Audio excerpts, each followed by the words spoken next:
ಭಾಗವತರಿಗೆಲ್ಲ ನಮಸ್ಕಾರಗಳು.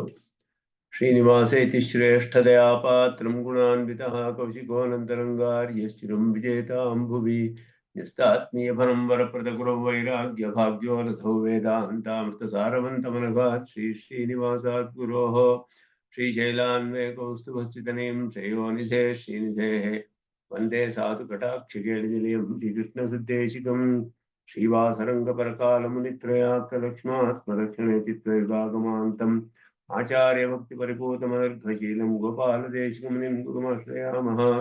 नारायणाख्येतिराजपदाब्जभृङ्ग श्रीवासयोगी गुरुणार्पितभारमीशे भक्त्यादिपूर्णवरदारिकृपार्थचिह्नं श्रीनिवासमुनिवर्यमहं प्रपद्ये।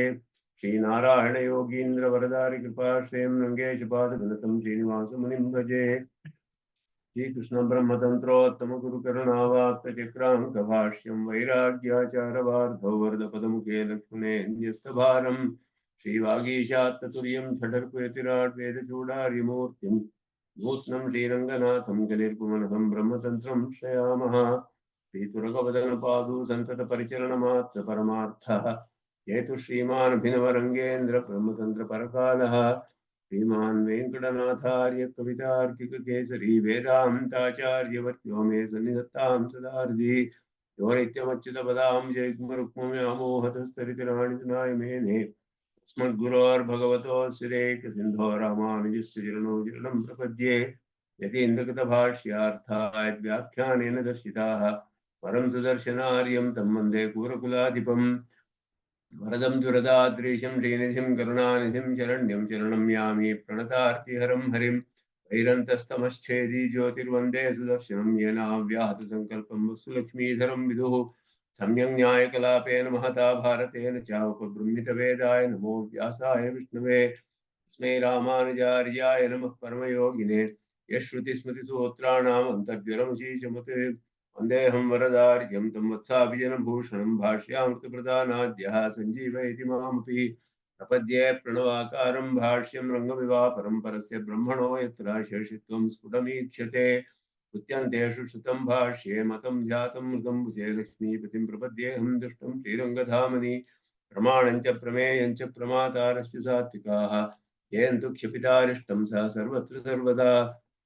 अविस्मृता सुगंभीरा रामार्जुमुनेर्गिरः दर्शयन्तु प्रसादेन संभावमुखिलं दृढं श्रीरङ्गेशाज्ञा लब्धव्याससंज्ञं सुदर्शनं वाचा विजयनः पुत्रं भाष्यभक्तिरचूचुरत् गुरुभ्योऽर्थश्रुतशब्दैः तत्रैक्तैः श्रियोजितः सौकर्याय बुभुत्सूनां सङ्कलय्य प्रकाश्यते ककृत्स्नं वेत्ति भाष्यार्थं श्रुतांशस्थिते कृतिः आढ्यैकाकणिके वैशानोपेक्ष्या भाष्यवित्तमैः भाष्यं चेद् विवृणोत्सम्यतिर्व्याख्यानवाचां तथा गाम्भीर्यादनवस्थितिर्मितमतिः दूरे जनस्तद्गिरां द्रष्टव्यकथमेश्वरस्यैनः प्रत्यक्षरूपो दृश्यां तद्भाष्यं स च भाष्यकृत् स च हरिः सम्यक् प्रसीदन्तु नः। ॐ शन्नो मित्रशं वरुणः शन्नो भवत्वर्यमा शन्न इन्द्रो बृहस्पतिः शन्नो विष्णुरुक्रमः नमो ब्रह्मणे नमस्ते वायो त्वमेव प्रत्यक्षं ब्रह्मासि त्वामेव प्रत्यक्षं ब्रह्म वदिष्यामि सत्यं वदिष्यामि सत्यं वदिष्यामि तन्मामवतु तद्वक्तारमवतु अवतु माम् अवतु वक्तारम्। ॐ शान्तिः शान्तिः शान्तिः। अखिलभुवन जन्मस्तेम भंगादिलीले विनतविविधभूतौ रातरक्षैकदीक्षे श्रुतिशिरसि विदीप्ते ब्रह्मणि श्रीनिवासे भवतु मम परस्मिन् क्षेमशी भक्तिरूपा पराशर्यवचः सुधामुपनिषद्दुग्धाब्धिमध्योद्धृतां संसाराग्निविदीपनं व्यपगतप्राणात्मसञ्जीविनीं पूर्वाचार्यसुरक्षितां बहुमतिव्याघातदूरस्थितामानीतां तु निजाक्षरैः सुमनसो भौमा पिबन्त्वन्वहम्।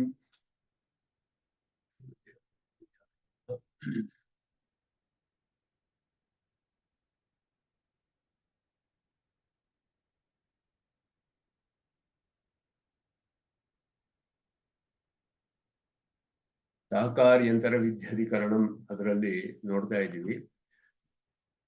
ಅದರಲ್ಲಿ ಬಾಲ್ಯ ಮತ್ತೆ ಪಾಂಡಿತ್ಯ ಇದರ ಜೊತೆ ಮೌನ ಅನ್ನುವುದು ವಿಧಿಸಲ್ಪಟ್ಟಿದೆಯೇ ಇಲ್ಲವೇ ಅನ್ನೋದು ವಿಚಾರ ಮಾಡಿ ಮೌನಕ್ಕೆ ವಿಧಿ ಪ್ರತ್ಯಯ ಇಲ್ಲದೆ ಹೋದ್ರು, ವಿಧಿಯನ್ನು ತಿಳಿಸುವ ಶಬ್ದ ಅಲ್ಲಿ ಇಲ್ಲದೆ ಹೋದ್ರು ವಿಧಿ ಲಿಂಗ್ ಲಕಾರದಲ್ಲಿ ಇರುತ್ತೆ.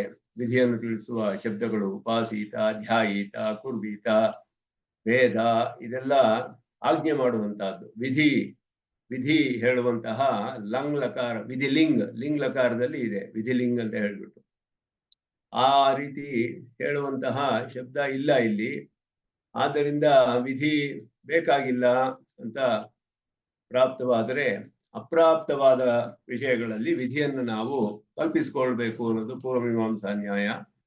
ಆದ್ದರಿಂದ ಅಪೂರ್ವವಾದ ವಿಷಯಗಳು ಹೇಳಿದಾಗ ಅದನ್ನ ನಾವು ವಚನಾನಿತು ಅಪೂರ್ವತ್ವಾತ್ ಅಂತ ಹೇಳಿ ಸೂತ್ರವಿದೆ, ಜೈಮಿನಿಯ ಸೂತ್ರ. ವಚನಾನಿತು ಅಪೂರ್ವತ್ವಾತ್ ಅಂದ್ರೆ ವಚನಾನಿ ವಿಧಯ ಸ್ಯುಹು ಅಂತ ಜೈಮಿನಿ ಸೂತ್ರ. ವಿಧಿಗಳಾಗುತ್ತೆ ಅಪ್ರಾಪ್ತವಾದ ವಿಷಯ. ಬೇರೆ ಪ್ರಮಾಣದಿಂದ ತಿಳಿಯದೇ ಇರುವಂತಹ ವಿಷಯಗಳನ್ನ ವೇದದಲ್ಲಿ ನಾವು ನೋಡುವಾಗ, ವೇದ ಶಾಸ್ತ್ರಕ್ಕೆ ಪ್ರಯೋಜನವೇನು ಅಂದ್ರೆ ಅಜ್ಞಾತ ಜ್ಞಾಪನ ಅನ್ನೋದೇ ವೇದಕ್ಕೆ ಪ್ರಯೋಜನ. ಶಾಸ್ತ್ರ ಅಜ್ಞಾತ ಜ್ಞಾಪನ ಮಾಡುತ್ತೆ. ಅಜ್ಞಾತ ಜ್ಞಾಪಕಂ ಶಾಸ್ತ್ರಂ ಅಂತ ಹೇಳೋದು. ತಿಳಿದೇ ಇರೋದನ್ನ ತಿಳಿಸುತ್ತೆ. ತಿಳಿಸೋದಕ್ಕೆ ವೇದ ಬೇಕಾಗಿಲ್ಲ. ತಿಳಿದೇ ಇರೋದನ್ನ ತಿಳಿಸುತ್ತೆ ನಮ್ಗೆ. ಬೇರೆ ಪ್ರಮಾಣಗಳಿಂದ ತಿಳಿದೇ ಇರೋದು. ಹೇಗೆ ತಿಳಿದೇ ಇರೋದು ಅಂದ್ರೆ ಪ್ರತ್ಯಕ್ಷ, ಅನುಮಾನ ಮೊದಲಾದ ಪ್ರಮಾಣಗಳಿಂದ ತಿಳಿದೇ ಇರುವಂತಹದ್ದು ಅಂತ ಅರ್ಥ.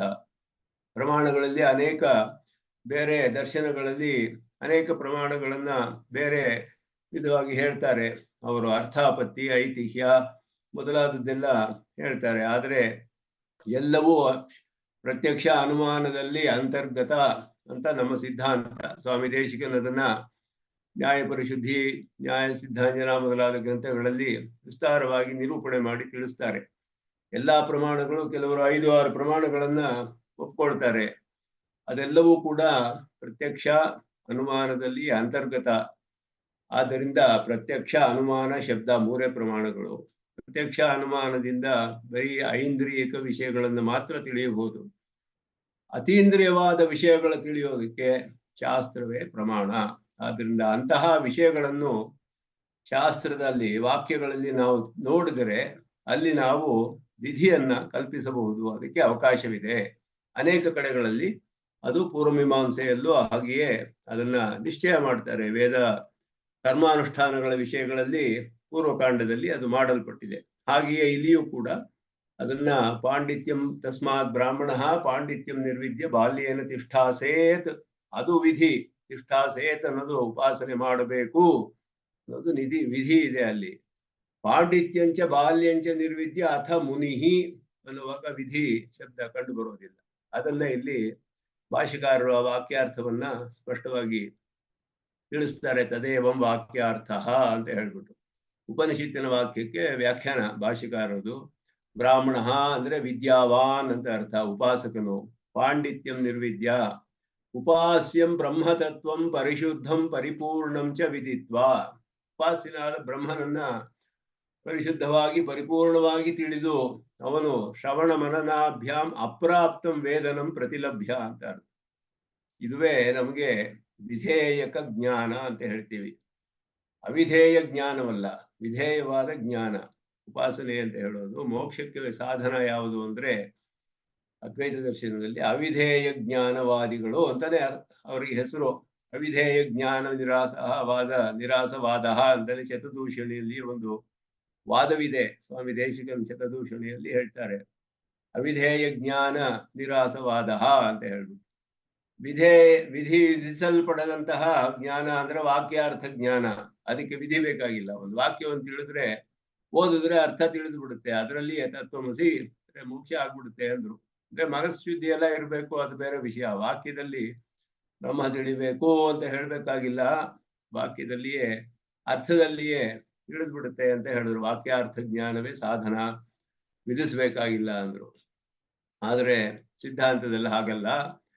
ಅವಿಧೇಯ ಜ್ಞಾನ ಮೋಕ್ಷಕ್ಕೆ ಸಾಧನವಾಗುವುದಿಲ್ಲ. ವಿಧೇಯವಾದಂದ್ರೆ ವಾಕ್ಯಾರ್ಥ ಜ್ಞಾನಕ್ಕಿಂತ ಹೆಚ್ಚಾದ ವಿಷಯ. ಶ್ರವಣ ಮನನಗಳಿಂದ ವಾಕ್ಯಾರ್ಥ ಜ್ಞಾನ ದೃಢವಾಗುತ್ತೆ ನಮಗೆ. ಶ್ರವಣದಿಂದ ವಾಕ್ಯಾರ್ಥ ಜ್ಞಾನವನ್ನು ಪಡೆದು ಮನನದಿಂದ ದೃಢಪಡಿಸ್ಕೊಳ್ತೀವಿ. ಅದನ್ನ ಚಿಂತನೆ ಮಾಡಿ ಸರಿಯಾದ ನ್ಯಾಯಗಳನ್ನೆಲ್ಲ ಉಪಯೋಗಿಸಿಕೊಂಡು, ಬೇರೆ ಶ್ರುತಿ ಸ್ಮೃತಿ ಮೊದಲಾದ ಇತಿಹಾಸ ಪ್ರಮಾಣಗಳನ್ನು ಉಪಯೋಗಿಸಿಕೊಂಡು ಇದು ಹೀಗೆ ಅಂತ ದೃಢಪಡಿಸ್ಕೊಳ್ಳೋದು ಶ್ರವಣ ಮನನ. ಇವುಗಳಿಂದ ವಾಕ್ಯಾರ್ಥ ಜ್ಞಾನ ಸ್ಪಷ್ಟವಾಗಿ ತಿಳಿದು ದೃಢವಾಗುತ್ತೆ. ಆದರೆ ಅದರಿಂದ ಮೋಕ್ಷವಿಲ್ಲ. ಅದನ್ನ ಧ್ಯಾನ ಮಾಡಬೇಕು ನಿರಂತರವಾಗಿ. ಅದರಿಂದ ಅಪ್ರಾಪ್ತಂ ವೇದನಂ, ವೇದನ ಅನ್ನೋದು ಅದೇ ಉಪಾಸನೆ. ವೇದನ ಅನ್ನೋದು ಉಪಾಸನೆ. ಅದನ್ನ ಪಡೆದುಕೊಂಡು ಅಂತ ಅರ್ಥ. ವಾಕ್ಯಾರ್ಥ ಜ್ಞಾನಕ್ಕಿಂತ ಹೆಚ್ಚಾದ ವಿಷಯವನ್ನು ಅವನು ನಿಧ್ಯಾಸನದಲ್ಲಿ ಪಡಿತಾನೆ. ಆ ರೀತಿ ಧ್ಯಾನ ಮಾಡ್ತಾ ಇರುವಂತಹ ಒಬ್ಬ ಉಪಾಸಕ ಅದು ಭಗವದ್ಭಕ್ತಿ ಸಹಿತವಾಗಿರ್ಬೇಕು. ಭಗವದ್ಭಕ್ತಿ ಸಹಕೃತ ಸತ್ವ ವಿವೃದ್ಧಿ ಕೃತಂ. ಭಕ್ತಿಯಿಂದ ಪ್ರೀತಿಯಿಂದ ಮಾಡಿದ್ರೇನೆ ಪರಮಾತ್ಮನು ನಮ್ಮನ್ನು ವರ್ಣ ಮಾಡ್ತಾನೆ. ಮೇವೈಷ ವೃಣುತೆ ತೇನ ಲಭ್ಯ ತಸ್ಯೈಷ ಆತ್ಮ ವಿವೃಣುತೆ ತನೂಂ ಸ್ವಾಮ್ ಅಂತ ಹೇಳಿದಾಗೆ, ನಾಯಮಾತ್ಮ ಪ್ರವಚನೇನ ಲಭ್ಯ ನಾಹಂ ವೇದೈಹಿ ನ ಯಜ್ಞೇನ ನ ದಾನೇನ ತಪಸ ಲಭ್ಯ ಅಂತ ಹೇಳಿ, ಭಕ್ತ್ಯಾತು ಅನನ್ಯಯ ಶಕ್ಯ ದ್ರಷ್ಟುಮೇವಂ ವಿಧೋರ್ಜುನ ಜ್ಞಾತುಂ ದ್ರಷ್ಟುಂಚ ತತ್ವೇನ ಪ್ರವೇಷ್ಟುಂಚ ಪರಂತಪ ಮೊದಲಾದದ್ದು ಪರಮಾತ್ಮನು ಸ್ಪಷ್ಟವಾಗಿ ಉಪದೇಶ ಮಾಡಿದಾಗೆ ವೇದವು ಅದನ್ನೇ ಹೇಳುತ್ತೆ. ಯಸ್ಯ ದೇವೇ ಪರಾಭಕ್ತಿ ಯಥಾ ದೇವೇ ತಥಾ ಗುರೌ ಅಂತ ಹೇಳಿ, ಮತ್ತೆ ನಾಯಮಾತ್ಮ ಪ್ರವಚನೇನ ಲಭ್ಯ ನ ಮೇಧಯ ನ ಬಹುನಾ ಶ್ರುತೇನ ಯಮೇವೈಷ ವೃಣುತೆ ತೇನ ಲಭ್ಯ ತಸ್ಯೈಷ ಆತ್ಮ ವಿವೃಣುತೆ ತನೂಂ ಸ್ವಾಮ್. ಬರೀ ಪ್ರವಚನ ಶ್ರವಣ ಮನನ ನಿಧಿಧ್ಯಾಸರಿಂದಲೂ ಸಿಗೋದಿಲ್ಲ ಅವನು ಅಂತ ಹೇಳ್ಬಿಡ್ತು ವೇದ. ಸ್ಮೃತಿಯಲ್ಲಿಯೂ ಹಾಗೆಯೇ ಹೇಳ್ದ, ನಾಹಂ ವೇದೈಹಿ ನ ತಪಸಾ ನ ಯಜ್ಞೇನ ನ ಚ ಯುಜ್ಯಯ ನ ದಾನೇನ ನ ಚ ಯುಜ್ಯಯ ಕೆ ಏವಂ ವಿಧೋ ದ್ರಷ್ಟುಂ. ಈಗ ನೋಡೋದಕ್ಕೆ ಯಾವ್ದ್ರಿಂದನೂ ಆಗೋದಿಲ್ಲ ಅಂತ ಹೇಳ್ಬಿಟ್ಟ ಕೃಷ್ಣ. ಸ್ಮೃತಿಯು ನಾಯಮಾತ್ಮ ಪ್ರವಚನೆ ಲಭ್ಯ ನ ಮೇಧಯ ನ ಬಹುನಾ ಶ್ರುತೇನ. ಮೇಧ ಅಂದ್ರೆ ಪ್ರವಚನ ಅಂದ್ರೆ ಮನನ, ಮೇಧ ಅಂದ್ರೆ ನಿಧಿಧ್ಯಾಸನ ಶ್ರವಣ, ಮತ್ತೆ ಬಹುನಾ ಶ್ರುತೇನ ಅವನು ಶ್ರವಣ ಮಾಡಿದವನು. ಶ್ರವಣ ಮನನ ನಿಧಿಧ್ಯಾಸನ ತಿಳಿಯಕ್ಕಾಗಲ್ಲ ಅಂತ ಒಂದ್ ಕಡೆ ಅವರು ವ್ಯಾಜ್ಞವಲ್ಕ್ಯರು ಹೇಳಿದಾಗ ದ್ರಷ್ಟವ್ಯ ಶ್ರೋತವ್ಯ ಮಂತವ್ಯ ನಿಧಿಧ್ಯಾಸಿತವ್ಯ ಇದನ್ನೆಲ್ಲ ಹೇಳಿದಿಂದಲೇ ಮಾಡಬೇಕು ಅಂತ ಹೇಳಿದ್ರೆ, ಇದಕ್ಕೆಲ್ಲಕ್ಕೂ ಪ್ರಧಾನವಾದ ಒಂದು ಇದು ಬೇಕು. ಏನು ಅಂತ ಹೇಳಿದ್ರೆ ಭಕ್ತಿ ಅಂತ ಹೇಳೋದು. ಅದರಿಂದ ಯಮೇವ ಏಷ ವೃಣುತೆ ತೇನ ಲಭ್ಯ. ಪರಮಾತ್ಮನೇ ವರ್ಣ ಮಾಡ್ತಾನೆ ಯಾರನ್ನ, ತನಗೆ ಪ್ರೀತರಾದವ್ರನ್ನ. ಅವನಿಗೆ ಯಾರ ಮೇಲೆ ಪ್ರೀತಿಯೋ ಅವನ್ನ, ಯಾರಿಗೆ ಪ್ರೀತಿ ಪರಮಾತ್ಮನಿಗೆ ಯಾರ ಮೇಲೆ ಪ್ರೀತಿ, ಯಾರಿಗೆ ಅವನಲ್ಲಿ ಪ್ರೀತಿ ಇದೆಯೋ ಅವರ ಮೇಲೆ ಪರಮಾತ್ಮನಿಗೆ ಪ್ರೀತಿ. ಪ್ರೀತಿಯಿಂದ ಮಾಡಿದ್ರೇನೆ ಅದು ಭಕ್ತಿ ಸಹಕೃತವಾಗಿರ್ಬೇಕು. ಸತ್ವ ವಿವೃದ್ಧಿ ಕೃತಂ. ಅದರಿಂದ ಸತ್ವವು ಸಾತ್ವಿಕ ಆಹಾರ ಸೇವನೆ ಮೊದಲಾದದ್ದು ಹೇಳಲ್ಪಟ್ಟಿದೆ. ಇಂತಹ ಉಪಾಸನೆಯನ್ನು ಮಾಡ್ತಾ ಇರುವಂತಹವನು ಅವನು ಅಂತಹ ಉಪಾಸಕ. ಅದುವೇ ಇಲ್ಲಿ ಪಾಂಡಿತ್ಯಂ ನಿರ್ವಿದ್ಯ ಅನ್ನೋದಕ್ಕೆ ಅರ್ಥ. ಇಷ್ಟು ಅರ್ಥವಿದೆ ಪಾಂಡಿತ್ಯಂ ನಿರ್ವಿದ್ಯಾಗೆ. ಅದಾದ ಮೇಲೆ ಬಾಲ್ಯೇನ ತಿಷ್ಠಾಸೇತ್ ಅಂತ ವಿಧಿ ಇದೆ. ಬಾಲಭಾವದಿಂದ ಇರಬೇಕು. ಬಾಲ್ಯ ಸ್ವರೂಪಂ ಚ ಅನಂತರಮೇವ ವಕ್ಷ್ಯತೆ. ಮುಂದಿನ ಅಧಿಕರಣದಲ್ಲಿ ಬರುತ್ತೆ ಅದು. ಬಾಲ್ಯಂಚ ಪಾಂಡಿತ್ಯಂಚ ನಿರ್ವಿದ್ಯ ಅಥ ಮುನಿಹಿ ಸ್ಯಾತ್ ಅಂತ ನಾವು ಕಲ್ಪನೆ ಅಲ್ಲಿ ಸೇರಿಸ್ಕೊಳ್ಬೇಕು, ಅಧ್ಯಾರ ಮಾಡ್ಕೊಳ್ಬೇಕು. ಸ್ಯಾತ್ ಅನ್ನುವ ಶಬ್ದವನ್ನ ಸೇರಿಸ್ಕೊಂಡ್ರೆ ಮುನಿಹಿ ಸ್ಯಾತ್, ಮುನಿ ಆಗಬೇಕು ಅಂತ ತಿಳಿಯುತ್ತೆ. ಅವಾಗ ಬಾಲ್ಯ ಪಾಂಡಿತ್ಯೇ ಯಥಾವತ್ ಉಪಾದಾಯ ಪರಿಶುದ್ಧೇ ಪರಿಪೂರ್ಣೆ ಬ್ರಹ್ಮಣಿ ಮನನಶೀಲೋ ಭವೇತ್ ಅಂತ ಹೇಳಿದ್ರು. ನಿಧ್ಯಾಸನ ರೂಪ ವಿದ್ಯಾವಾಪ್ತಯೇ. ಅದು ಪೂರ್ಣವಾಗಬೇಕಾದ್ರೆ ಇವನು ಮನನಶೀಲನಾಗಬೇಕು. ಮನನಶೀಲನ ಅಂತ ಹೇಳಿದ್ರೆ ಪರಮಾತ್ಮನ ದಿವ್ಯಮಂಗಳ ವಿಗ್ರಹದ ಧ್ಯಾನ ಅದು ಹೇಳಲ್ಪಟ್ಟಿದೆ. ಅಭ್ಯಾಸ ಅನ್ನುವಂತಹ ಸಾಧನ ಸಪ್ತಕಗಳಲ್ಲಿ ಒಂದು ಅಭ್ಯಾಸ ಅಂತ ಹೇಳೋದು. ಅದುವೇ ಹೇಳಿರುವಂತಹದ್ದು ಪರಮಾತ್ಮನ ದಿವ್ಯಮಂಗಳ ವಿಗ್ರಹದ ಧ್ಯಾನ.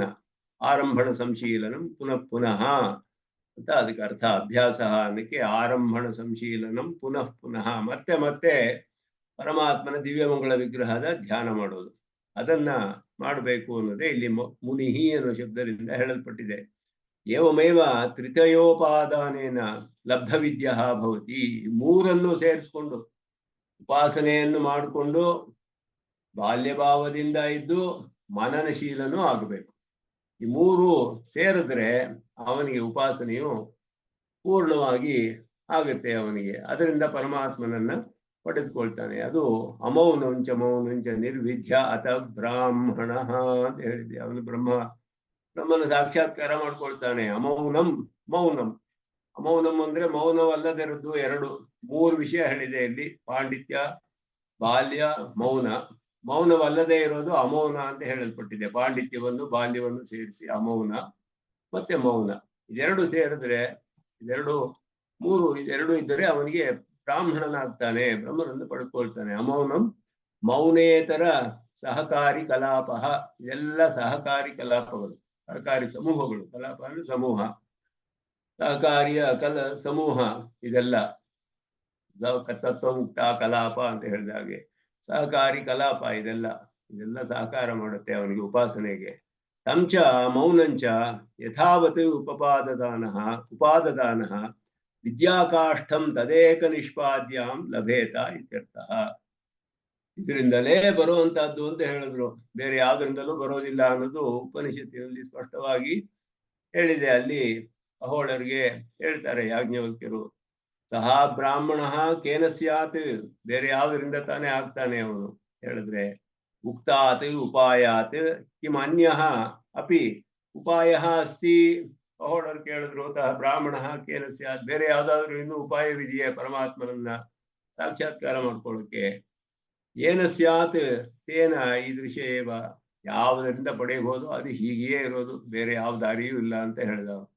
ಏನ ಸ್ಯಾತ್ ತೇನ ಈದೃಶ ಏವ, ಹೀಗಿರೋದ್ರಿಂದಲೇ ಅವನಿಗೆ ಉಂಟಾಗುತ್ತೆ. ಏನ ಮೌನ ಪರ್ಯಂತೇನ ಬ್ರಾಹ್ಮಣ ಸ್ಯಾತ್ ಇತ್ಯುಕ್ತಂ, ತೇನೈವ ಈದೃಶ ಸ್ಯಾತ್. ಮೂರನ್ನು ಯಾರು ಮೈಗೂಡಿಸ್ಕೊಂಡಿರ್ತಾನೋ ಅವನಿಂದಲೇ ಅವನನ್ನು ಪಡೆಯಲು ಸಾಧ್ಯ.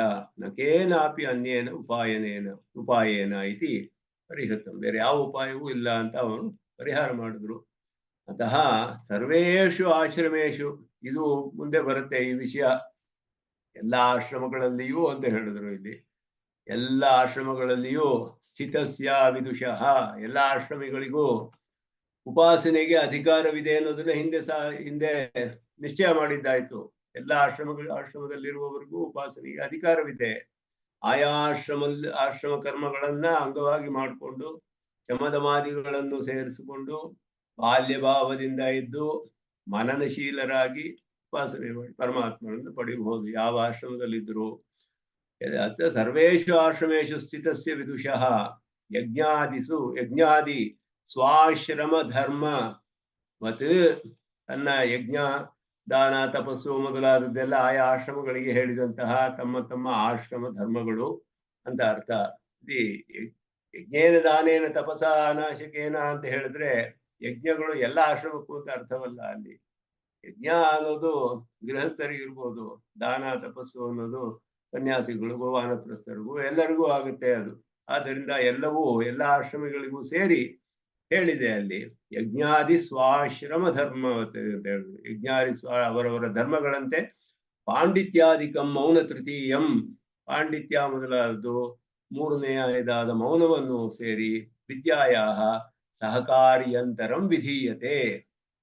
ಪಾಂಡಿತ್ಯ ಮೊದಲಾದರ ಜೊತೆಯಲ್ಲಿ ಮೂರನೆಯಾದ ಮೌನ, ಅದು ಇನ್ನೊಂದು ಸಹಕಾರಿ ವಿದ್ಯೆಗೆ ಸಹಕಾರಿಯಂತರ ವಿಧೀಯತೆ. ಇಲ್ಲಿ ಅದುವೇ ವಿಧ್ಯಧಿಕರಣಂ, ಸಹಕಾರಿಯಂತರ ವಿಧಿ ಅಧಿಕರಣಂ. ಸಹಕಾರಿಯಂತರವನ್ನು ವಿಧಿಸಿದೆ, ಇನ್ನೊಂದು ಸಹಕಾರಿಯನ್ನು ವಿಧಿಸಿದೆ ವಿದ್ಯೆಗೋಸ್ಕರ, ಅಂದ್ರೆ ಉಪಾಸನೆಗೋಸ್ಕರ ಇಲ್ಲಿ ವಿಧಿಸಲ್ಪಟ್ಟಿದೆ ಉಪನಿಷತ್ತಿನಲ್ಲಿ ಅನ್ನೋದು ಈ ಅಧಿಕರಣದಲ್ಲಿ ಸ್ಥಾಪನೆ ಮಾಡುತ್ತೆ. ಇದರ ಮೇಲೆ ಒಂದು ಪ್ರಶ್ನೆ ಬರುತ್ತೆ, ಅಥ ಸ್ಯಾತ್ ಅಂತ. ಯದಿ ಸರ್ವೇಷು ಆಶ್ರಮೇಶು ಸ್ಥಿತಾನಾಂ ವಿದುಷಾಂ ತತ್ತದ ಆಶ್ರಮ ಧರ್ಮ ಸಹಕಾರಿಣಿ ಮೌನ ತೃತೀಯ ಸಚಿವಾ ವಿದ್ಯಾ, ಆಯಾ ಆಶ್ರಮ ಧರ್ಮಗಳನ್ನ ಸಹಕಾರಿಯಾಗಿ ಉಳ್ಳದ್ದು ಮತ್ತೆ ಮೂರನೇದಾದ ಮೌನವನ್ನು ಅದರ ಜೊತೆಯೂ ಸೇರಿರೋದು.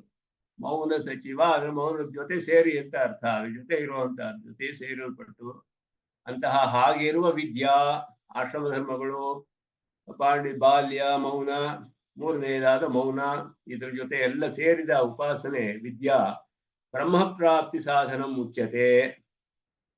ಇದು ಪೂರ್ವ ಪಕ್ಷ ಆಶಂಕೆ. ಇಲ್ಲಿ ಈ ರೀತಿ ಯದಿ ಸರ್ವೇಶು ಆಶ್ರಮೇಶು, ಎಲ್ಲಾ ಆಶ್ರಮಗಳಲ್ಲಿವರೆಗೂ ಇದು ಆದರೆ ಕಥಂ ತರ್ಹಿ ಛಾಂದೋಗ್ಯೆ, ಛಾಂದೋಗ್ಯದಲ್ಲಿ ಯಾಕೆ ಹೀಗೆ ಹೇಳಿದೆ?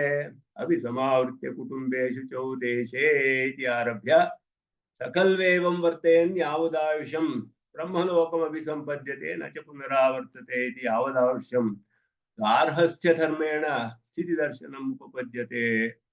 ಚಾಂದೋಗ್ಯದಲ್ಲಿ ಒಂದು ವಿಷಯ ಬರುತ್ತೆ, ಅದುವೇ ಇಲ್ಲಿ ಹೇಳ್ತಾರೆ. ಅದುವೇ ಇಲ್ಲಿ ಪ್ರಧಾನವಾಗಿ ಚಾಂದೋಗ್ಯದಲ್ಲಿ ಕಡೆಯ ವಾಕ್ಯ. ಅದನ್ನ ಹಿಂದೆ ನಾವು ನೋಡಿದ್ವಿ, ಅದನ್ನ ಈಗ ತೋರಿಸ್ತೀನಿ. ಆ ವಾಕ್ಯವನ್ನ ಬಹಳ ಪ್ರಧಾನವಾದ ಒಂದು ವಾಕ್ಯ ಬರುತ್ತೆ ಛಾಂದೋಗ್ಯ ಉಪನಿಷತ್ತಿನಲ್ಲಿ.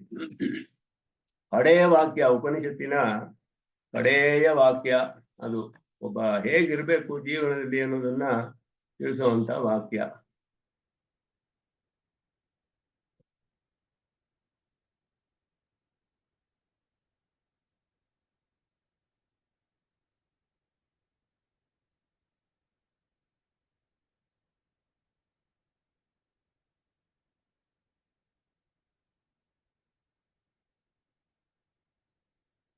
ಛಾಂದೋಗ್ಯ ಉಪನಿಷತ್ತಿನಲ್ಲಿ ನೋಡಿದ್ರೆ ನಾವು ಕಡೆಯಲ್ಲಿ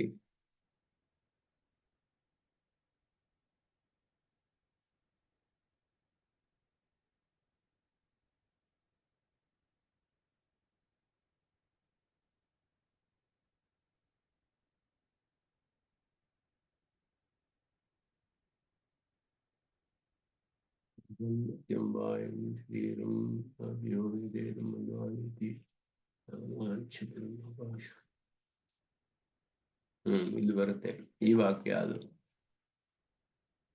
ತದ್ದೈತತೆ ಬ್ರಹ್ಮ ಪ್ರಜಾಪತಿ ವಾಚ ಪ್ರಜಾಪತಿ ಮನುವೆ ಮನುಹು ಪ್ರಜಾಭ್ಯ. ಇದು ಪರಂಪರೆಯನ್ನು, ಆಚಾರ್ಯ ಪರಂಪರೆಯಲ್ಲಿ ಹೇಗೆ ಉಪನಿಷತ್ತು ಪ್ರವರ್ತಿತವಾಗಿದೆ ಅನ್ನೋದನ್ನ, ಪ್ರವರ್ತಿಸಲ್ಪಟ್ಟಿದೆ ಅದನ್ನ ಹೇಳಿದ್ರು.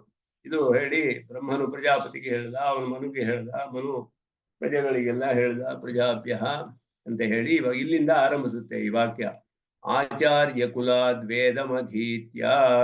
ಆಚಾರ್ಯರನ್ನು ಆಶ್ರಯಿಸಿ ವೇದಾಧ್ಯಯನವನ್ನು ಮಾಡಿ, ಯಥಾವಿಧಾನಂ ಅಂದ್ರೆ ವಿಧಿಗೆ ಅನುಗುಣವಾಗಿ ನಿಯಮಗಳೊಡನೆ ವ್ರತಗಳೊಡನೆ ಎಲ್ಲ ವೇದಾಧ್ಯಯನವನ್ನು ಮಾಡಿ ಸ್ವಾಧ್ಯಾಯ ಸಂಸ್ಕಾರವನ್ನು ಪಡೆದು, ಗುರೋಹ ಕರ್ಮಾತಿಶೇಷೇಣ ಆಚಾರ್ಯರಿಗೆ ಯಾವಾಗ ಸಮಯ ಇದೆಯೋ ಆವಾಗ ಹೇಳಿಸ್ಕೊಳ್ಬೇಕು ಅಧ್ಯಯನ.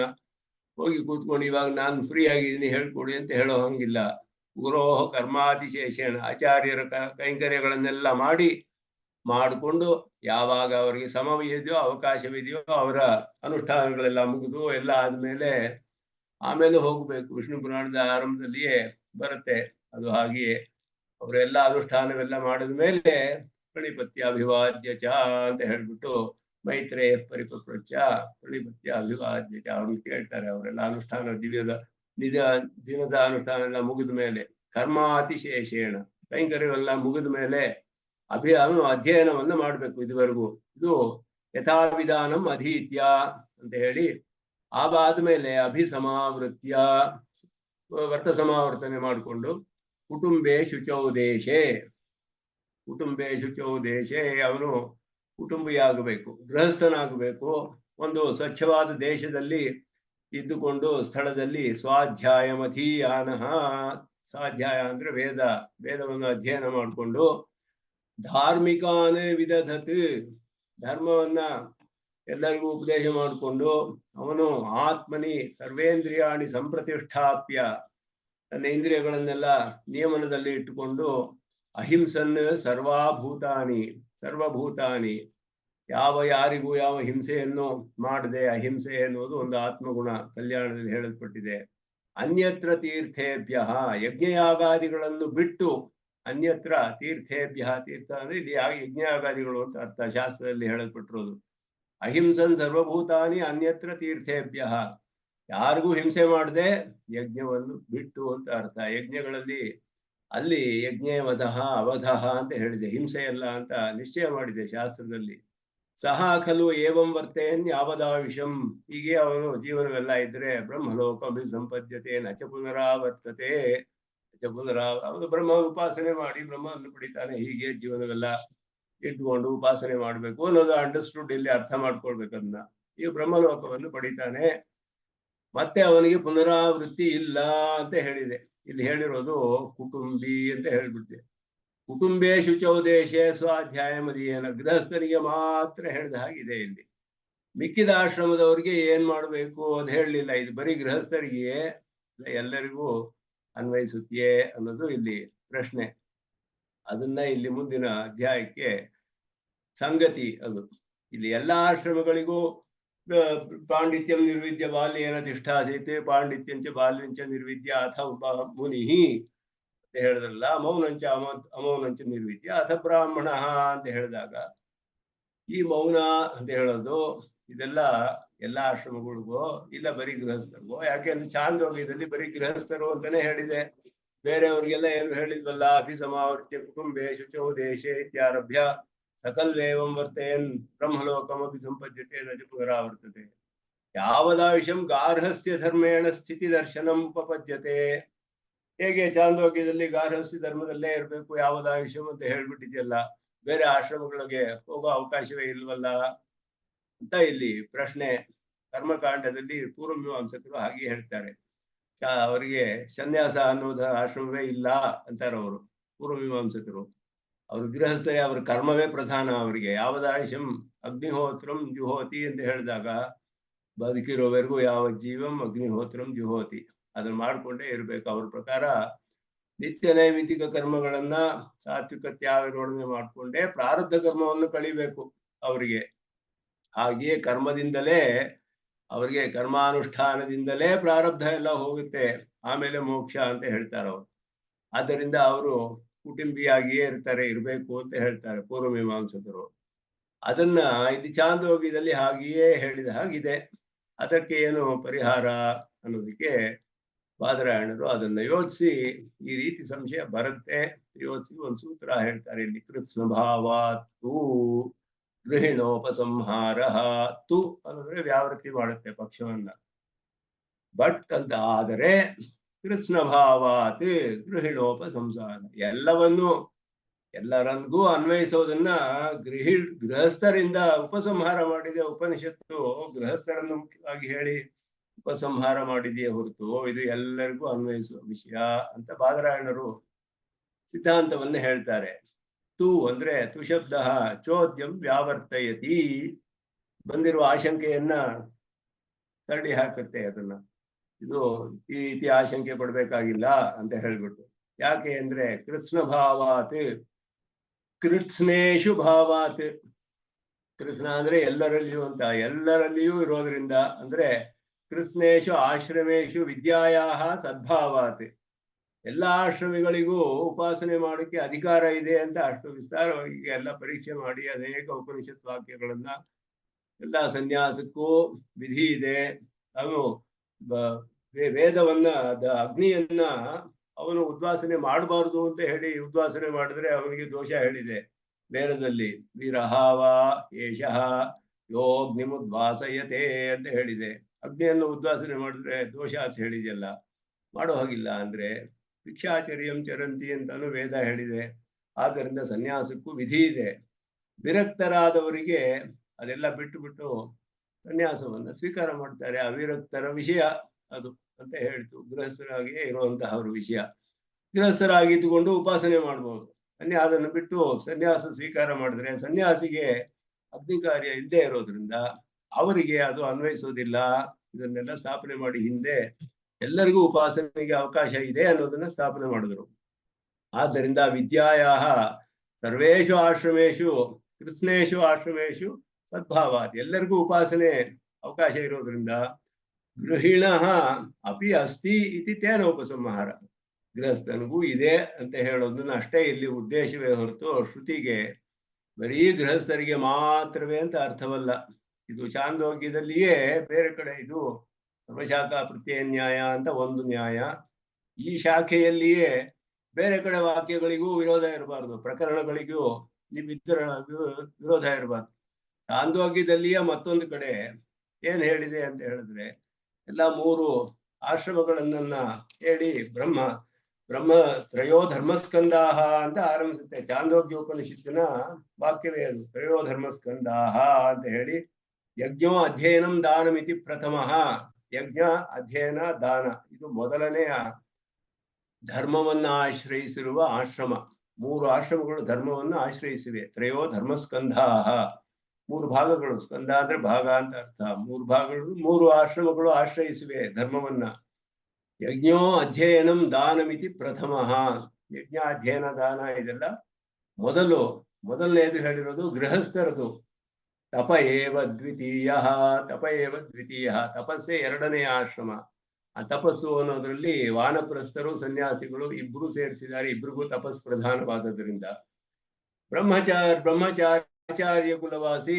ಆಚಾರ್ಯ ಕುಲವಾಸಿ ಬ್ರಹ್ಮಚಾರಿಯಾದವನು ತೃತೀಯ ಅಂತ ಹೇಳಿದೆ. ಮೂರನೇವನು ಅತ್ಯಂತ ಮಹಾತ್ಮಾನು ಆಚಾರ್ಯ ಕುಲೆ ಅವಸಾದೆಯನ್ನು ಅಂತ ಹೇಳಿ ಸರ್ವೇ ಏವ ಏತೆ ಪುಣ್ಯಲೋಕ ಭವಂತಿ.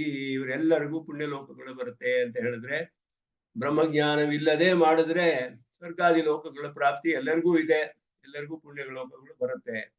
ಆದರೆ ಬ್ರಹ್ಮ ಸಂಸ್ಥಃ ಅಮೃತತ್ವಮೇತಿ ವಾಕ್ಯದ ಕಡೆಯಲ್ಲಿ ಇವರುಗಳಲ್ಲಿ ಯಾರು ಬ್ರಹ್ಮ ಸಂಸ್ಥನಾಗ್ತಾನೋ, ಬ್ರಹ್ಮನಿಷ್ಠನಾಗ್ತಾನೋ, ಬ್ರಹ್ಮೋಪಾಸಕನಾಗ್ತಾನೋ ಅವನು ಅಮೃತತ್ವಮೇತಿ, ಮೋಕ್ಷ ಬರುತ್ತೆ. ಎಲ್ಲರಿಗೂ ಅನ್ವಯಿಸುತ್ತೆ ಅದು. ಆ ರೀತಿ ಪ್ರೇಯೋ ಧರ್ಮಸ್ಕಂದಾಹ ಅಂತ ಆರಂಭಿಸಿ ಸರ್ವೇ ಇವತ್ತೇ ಪುಣ್ಯಲೋಕ ಭವಂತಿ ಬ್ರಹ್ಮ ಸಂಸ್ಥಃ ಅಮೃತತ್ವಮೇತಿ. ಎಲ್ಲರಿಗೂ ಪುಣ್ಯಲೋಕ ಅನ್ನೋದು ಸಾಮಾನ್ಯ. ಬ್ರಹ್ಮಜ್ಞಾನವಿಲ್ಲದೆ ಮಾಡಿದ್ರೆ, ಕೇವಲ ಕರ್ಮಗಳನ್ನು ಮಾಡಿದ್ರೆ, ಬ್ರಹ್ಮಜ್ಞಾನವನ್ನೇ ಮಾಡಿದ್ರೆ ಎಲ್ಲರಿಗೂ ಕೂಡ ಬ್ರಹ್ಮ ಸಂಸ್ಥರಾದವರು ಆದರೆ ಅವ್ರಿಗೆ ಅವಕಾಶವಿದೆ, ಅವ್ರು ಮೋಕ್ಷವನ್ನು ಪಡೀತಾರೆ. ಹೀಗೆ ಇದೆಲ್ಲ ಹೇಳಿರೋದ್ರಿಂದ ಛಾಂದೋಗ್ಯದಲ್ಲಿಯೇ ಇಲ್ಲಿಯೋ ಅಲ್ಲಿಯೋ ವಿರೋಧ ಬರದೇ ಇರೋ ಹಾಗೆ ಅರ್ಥವನ್ನ ನಾವು ಮಾಡಬೇಕು. ನ್ಯಾಯವನ್ನ ಹೇಳಿ ಸಂಚರಿಸಿ ಸರ್ವಶಾಖಾ ಪ್ರತ್ಯಯ ನ್ಯಾಯ ಮೊದಲಾದ ನ್ಯಾಯಗಳನ್ನ ಹೇಳ್ಬೇಕು. ಆದ್ರಿಂದ ಇಲ್ಲಿ ಗೃಹಸ್ಥರಿಂದ ಉಪಸಂಹಾರ ಮಾಡಿದ್ರೆ ಎಲ್ಲರಿಗೂ ವಿದ್ಯೆಗೆ ಇರೋದ್ರಿಂದ, ಅವಕಾಶವಿರೋದ್ರಿಂದ ಗೃಹಿಣರಿಗೂ ಇದೆ, ಗೃಹಸ್ಥರಿಗೂ ಇದೆ ಅಂತ ಉಪಸಂಹಾರ ಮಾಡಲ್ಪಟ್ಟಿದೆ ಅನ್ನೋದು ಸಿದ್ಧಾಂತ. ತಸ್ಮಾತ್ ಸರ್ವಾಶ್ರಮ ಧರ್ಮ ಪ್ರದರ್ಶನಾರ್ಥ ಗೃಹಿಣೋಪಸಂಹಾರ ಇತಿ ಅಭಿಪ್ರಾಯ. ಅಷ್ಟೇ, ಅದನ್ನ ಬೇರೆ ಏನು ಇದಕ್ಕೆ ವಿವರಣೆ ಬೇಕಾಗಿಲ್ಲ ಅಂತ ಭಾಷ್ಯಕಾರರು ಸ್ಪಷ್ಟವಾಗಿ ಸೂತ್ರದಲ್ಲಿ ಕೃಷ್ಣ ಭಾವಾತ್ ಒಂದು ಚಿತ್ರದಲ್ಲಿ ಅದನ್ನ ಹೇಳ್ಬಿಟ್ರು ಬಾದರಾಯಣರು. ಆದ್ಮೇಲೆ ಅಥ ಏತಸ್ಮಿನ್ನಪಿ ವಾಕ್ಯೆ ಬ್ರಾಹ್ಮಣ ಪುತ್ರೈಷಣಾಯಾಶ್ಚ ವಿತ್ತೇಷಣಾಯಾಶ್ಚ ಲೋಕೇಷಣಾಯಾಶ್ಚ ವ್ಯುತ್ಥಾಯ ಅಥ ಭಿಕ್ಷಾಚರ್ಯಂ ಚರತಿ ಬ್ರಾಹ್ಮಣ ಇತಿ ಪಾರಿವ್ರಾಜ್ಯೈಕಾಂತ ಧರ್ಮಂ ಪ್ರತಿಪಾದ್ಯ ತಸ್ಮಾತ್ ಬ್ರಾಹ್ಮಣ ಪಾಂಡಿತ್ಯಂ ನಿರ್ವಿದ್ಯ ಇತ್ಯಾದಿನ ಪಾರಿವ್ರಾಜ್ಯ ಧರ್ಮಸ್ಥಿತಿ ಹೇತುಕ ಮೌನ ತೃತೀಯ ಸಹಕಾರಿ ವಿಧಾನಂ ಪ್ರದರ್ಶನಾರ್ಥಂ ಇತ್ಯಾಹ.